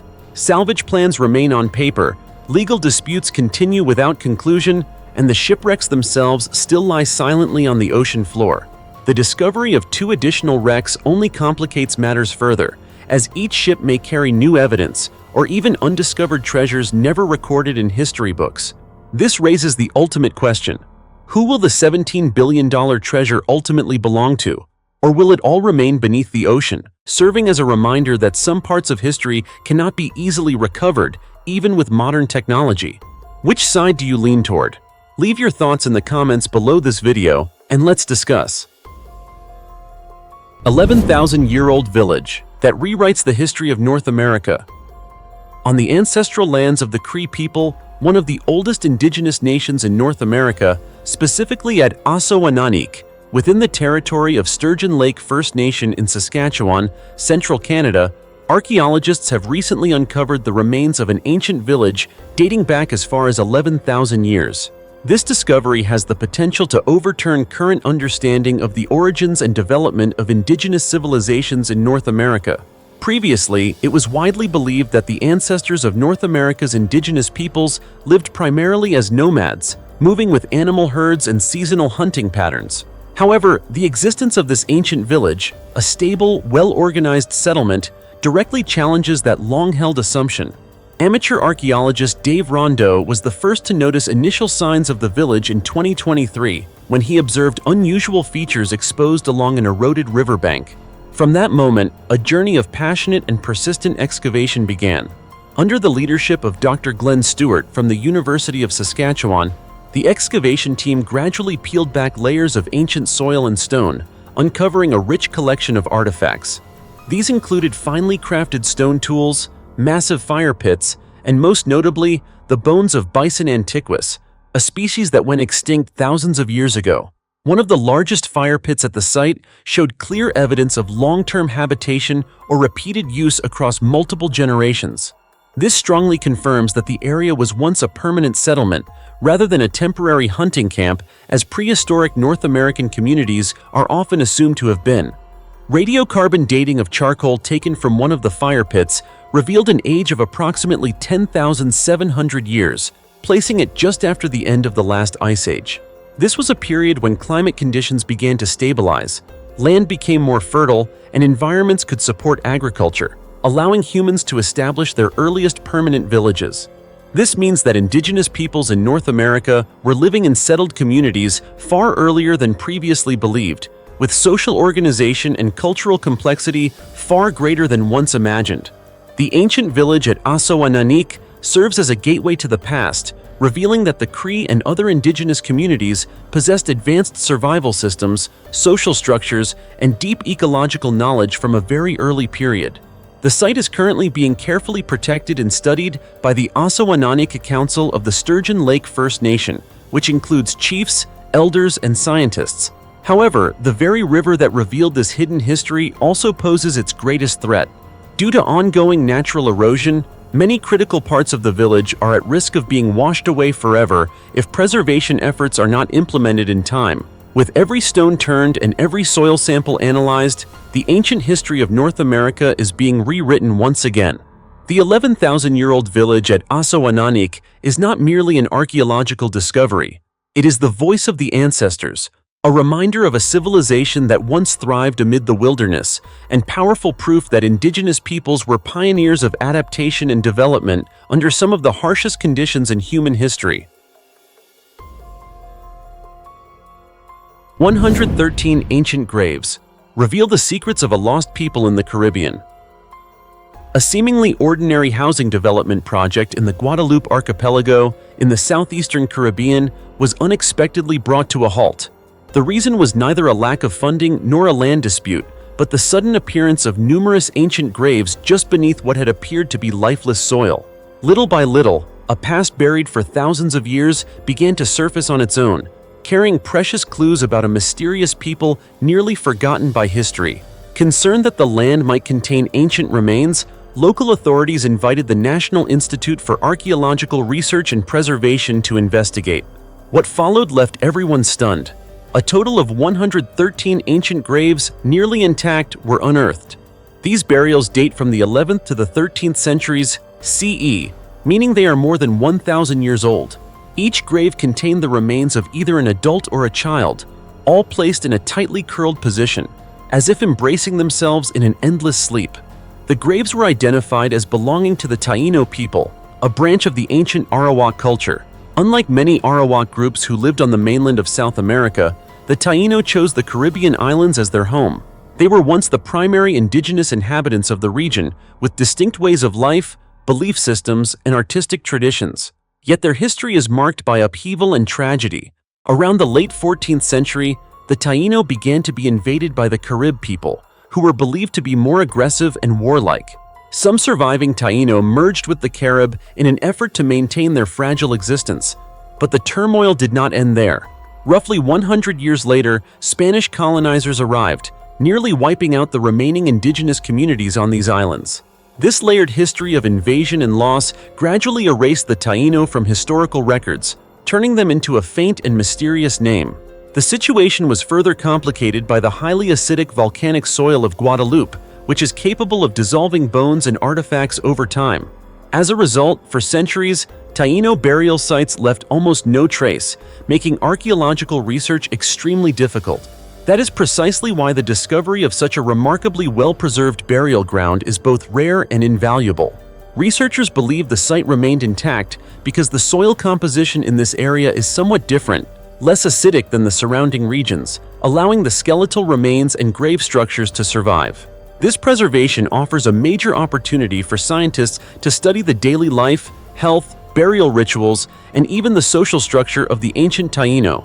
According to existing evidence, the Taino are believed to have arrived on the island around 3000 BCE. In their early period, they lived in caves and left behind numerous rock carvings. The remains uncovered in this discovery all belong to the late Ceramic Age, a period named in recognition of the Taino's distinctive, highly refined, and culturally unique pottery. 113 graves, 113 untold stories, and an entire culture slowly being pieced together from fragments of time. This discovery not only sheds light on the history of Guadeloupe, but also reminds us that beneath every step of the modern world, the past still quietly exists, waiting for the day it can be heard and understood. The Capuchin Catacombs, where 1,284 mummies tell a chilling story of death. Hidden deep beneath the city of Palermo, Italy, lies a place where simply stepping inside feels like crossing the boundary between life and death. This is the Capuchin Catacombs, often described as the largest mummy archive in Europe. Within these underground corridors rest approximately 1,284 mummified bodies, many of them preserved so astonishingly well that it seems as though time itself has forgotten them for centuries. The moment one enters the catacombs, the atmosphere changes instantly. The air turns cool, humidity rises, and a faint, musty scent of decay drifts through the enclosed space. Dust hangs in the air, dim light reflects off walls lined with mummies, and an overwhelming silence envelops everything. It is not an ordinary silence, but one that instinctively causes visitors to lower their voices, as if afraid of disturbing those who have been asleep for so long. The Capuchin Catacombs were not a random burial site. Families paid for their deceased loved ones to be preserved and displayed here. The bodies were not placed in coffins. Instead, they were carefully arranged along the walls, standing, sitting, or hanging, each in a distinct posture, creating a scene that is both eerie and deeply unsettling. Remarkably, the clothing worn by the mummies tells countless stories about their lives. Monks are dressed in traditional Capuchin robes, soldiers still wear their formal military uniforms, and women's garments clearly reflect the fashion styles of their respective historical periods. The child mummies, in particular, are almost always dressed in their finest clothes, as if their families were offering one final expression of love. And of course, no discussion of the Capuchin Catacombs would be complete without mentioning Rosalia Lombardo, the most famous mummy in the catacombs. Rosalia was just 2 years old when she died of pneumonia during the Spanish flu pandemic in 1920. Devastated by the loss of his daughter, her father entrusted her body to Alfredo Salafia, a renowned chemist of the time, to be preserved. The result astonished the world. More than a century later, Rosalia Lombardo still retains rosy skin, a peaceful expression, and neatly arranged hair adorned with a small yellow bow. Gazing at her lying in a glass coffin, many people feel as though she is merely asleep, rather than having left this world long ago. For this reason, she is often called the Sleeping Beauty of the Catacombs, and is considered one of the most perfectly preserved mummies ever known. Yet Rosalia is only one among 163 child mummies currently housed in the Capuchin Catacombs.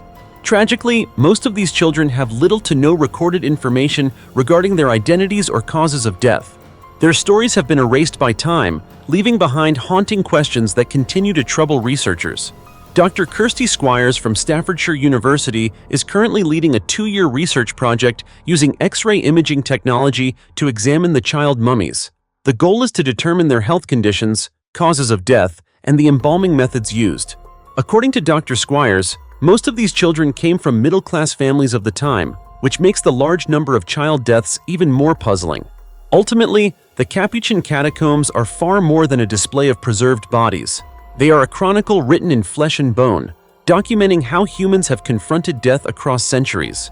In that silent space, each mummy seems to whisper the story of its life, reminding us that no matter how much time passes, human memory can endure in ways we might never expect.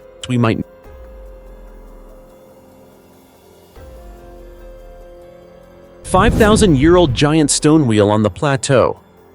Hidden amid the arid plains of the Golan Heights near the Sea of Galilee in Israel, the megalithic stone structure known as Rujum el-Hiri has remained an unsolved mystery for decades.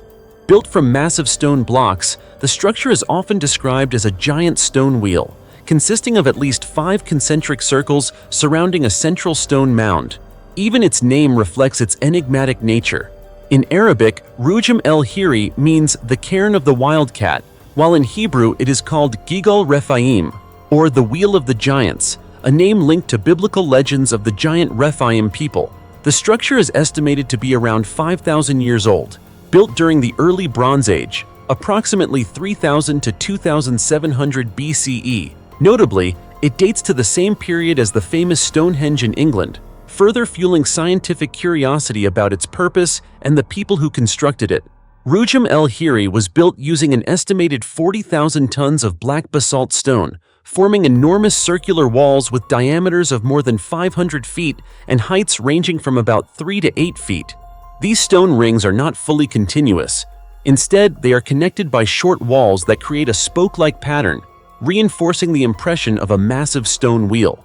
At the center of the structure stands a distinctive stone mound, rising about 16 feet high and measuring roughly 65 to 82 feet in diameter. This central cairn is believed to have served as a burial site, although no human remains have been found.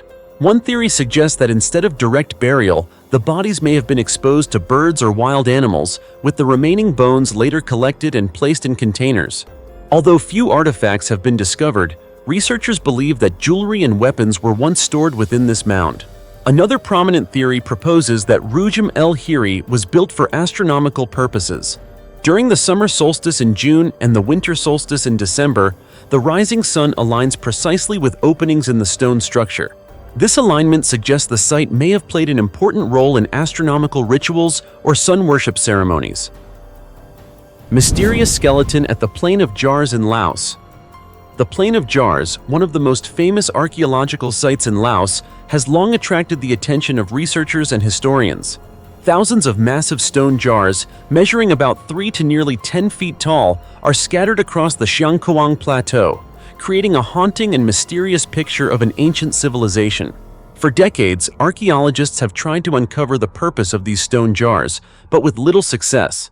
Recently, however, a research team from the Australian National University, led by Dr. Dugald O'Reilly, carried out the first comprehensive excavation at the site in decades, following the initial surveys conducted in the 1930s.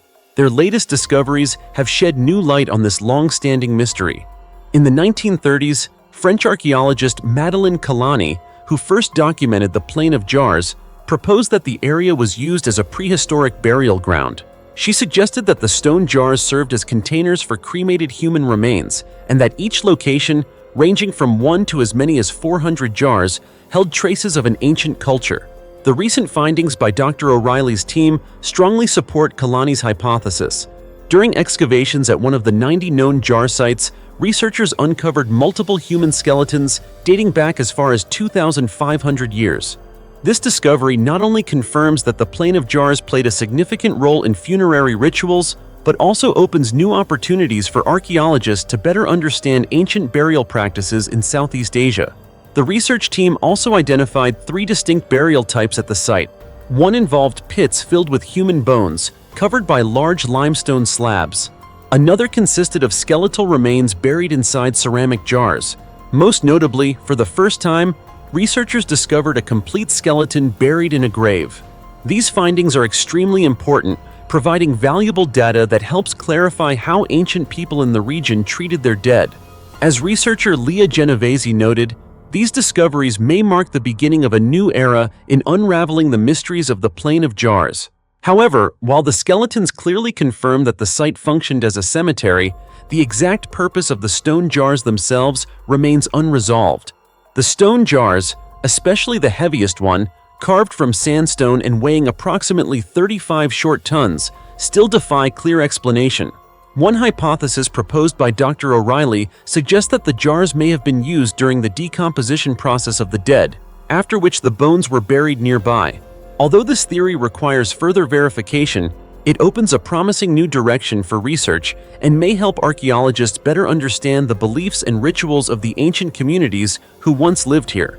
Through continued laboratory analysis and radiocarbon dating, researchers hope to gather more evidence to deepen our understanding of the history, culture, and customs of the ancient people of the Plain of Jars. These discoveries are expected to strengthen the site's importance in Southeast Asian archaeology, while also expanding our knowledge of a civilization that existed thousands of years ago. Without a doubt, the Plain of Jars will continue to be one of the great mysteries of archaeological history, an endless source of inspiration for researchers passionate about uncovering the past. Have you ever visited the Plain of Jars? And do you know of any other mysteries surrounding this site? Share your thoughts in the comments below.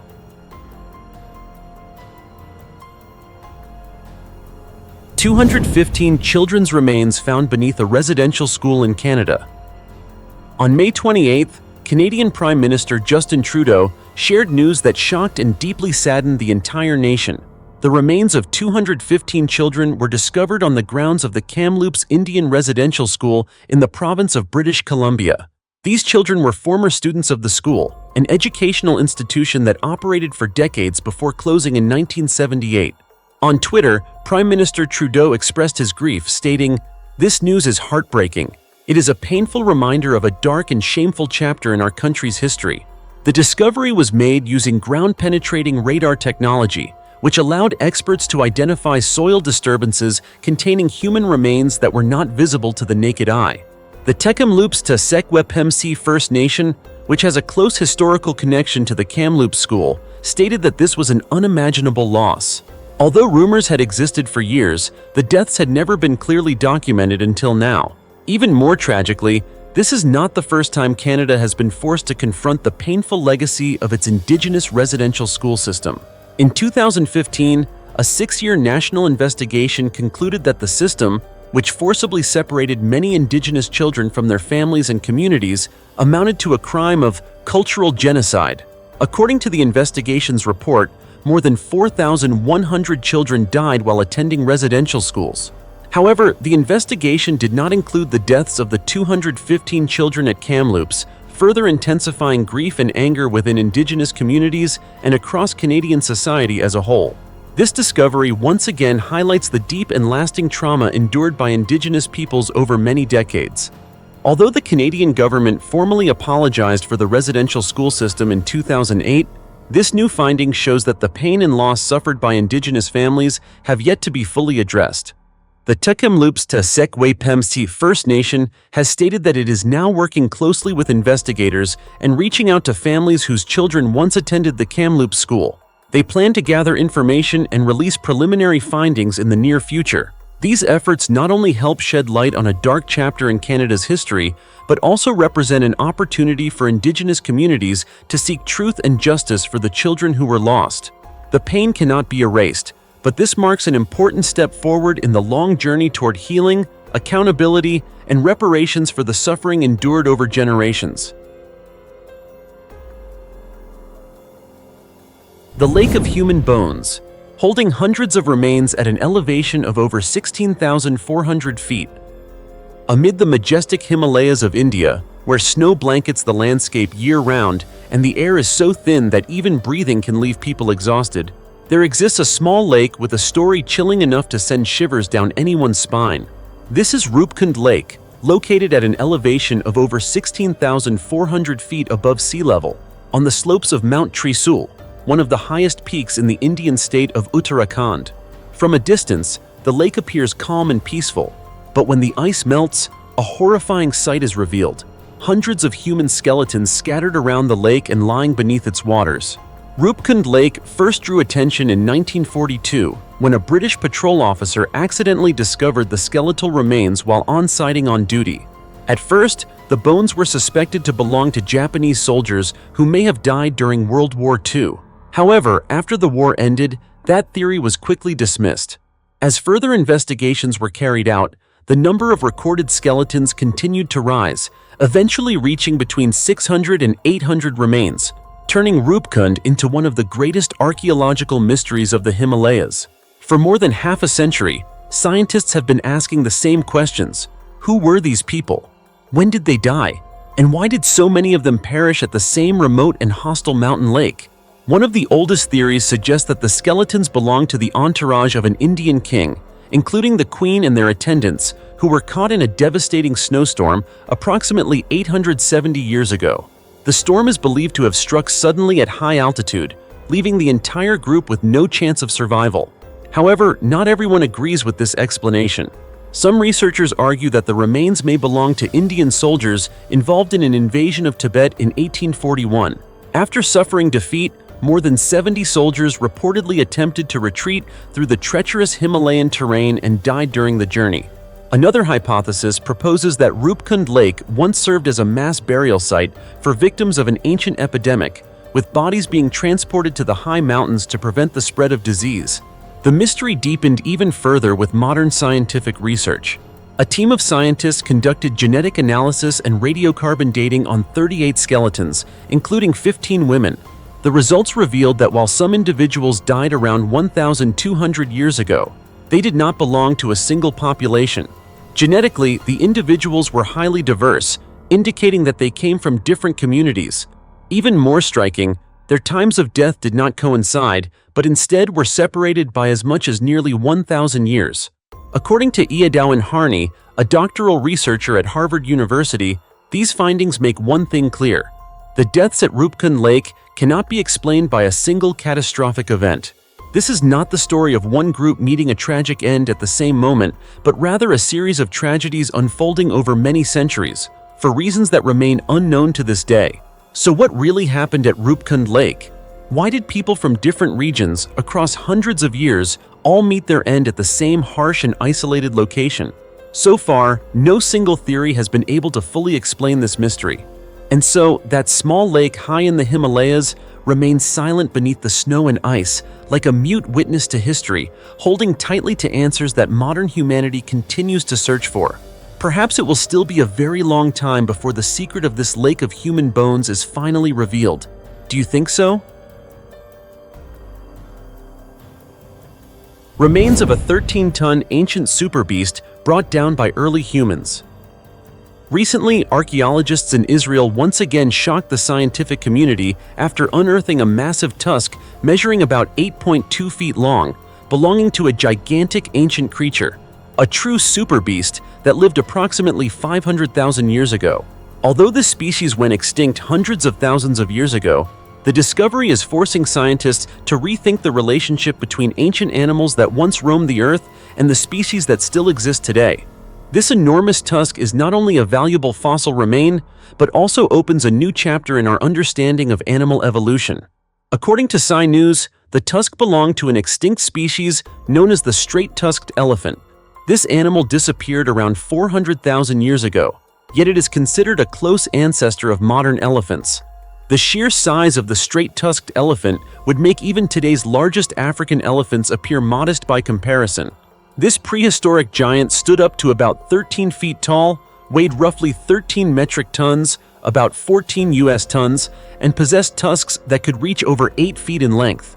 By contrast, modern African elephants weigh around 6 metric tons, about 6.6 US tons, while Asian elephants typically weigh between 3 and 4 metric tons, about 3.3 to 4.4 US tons.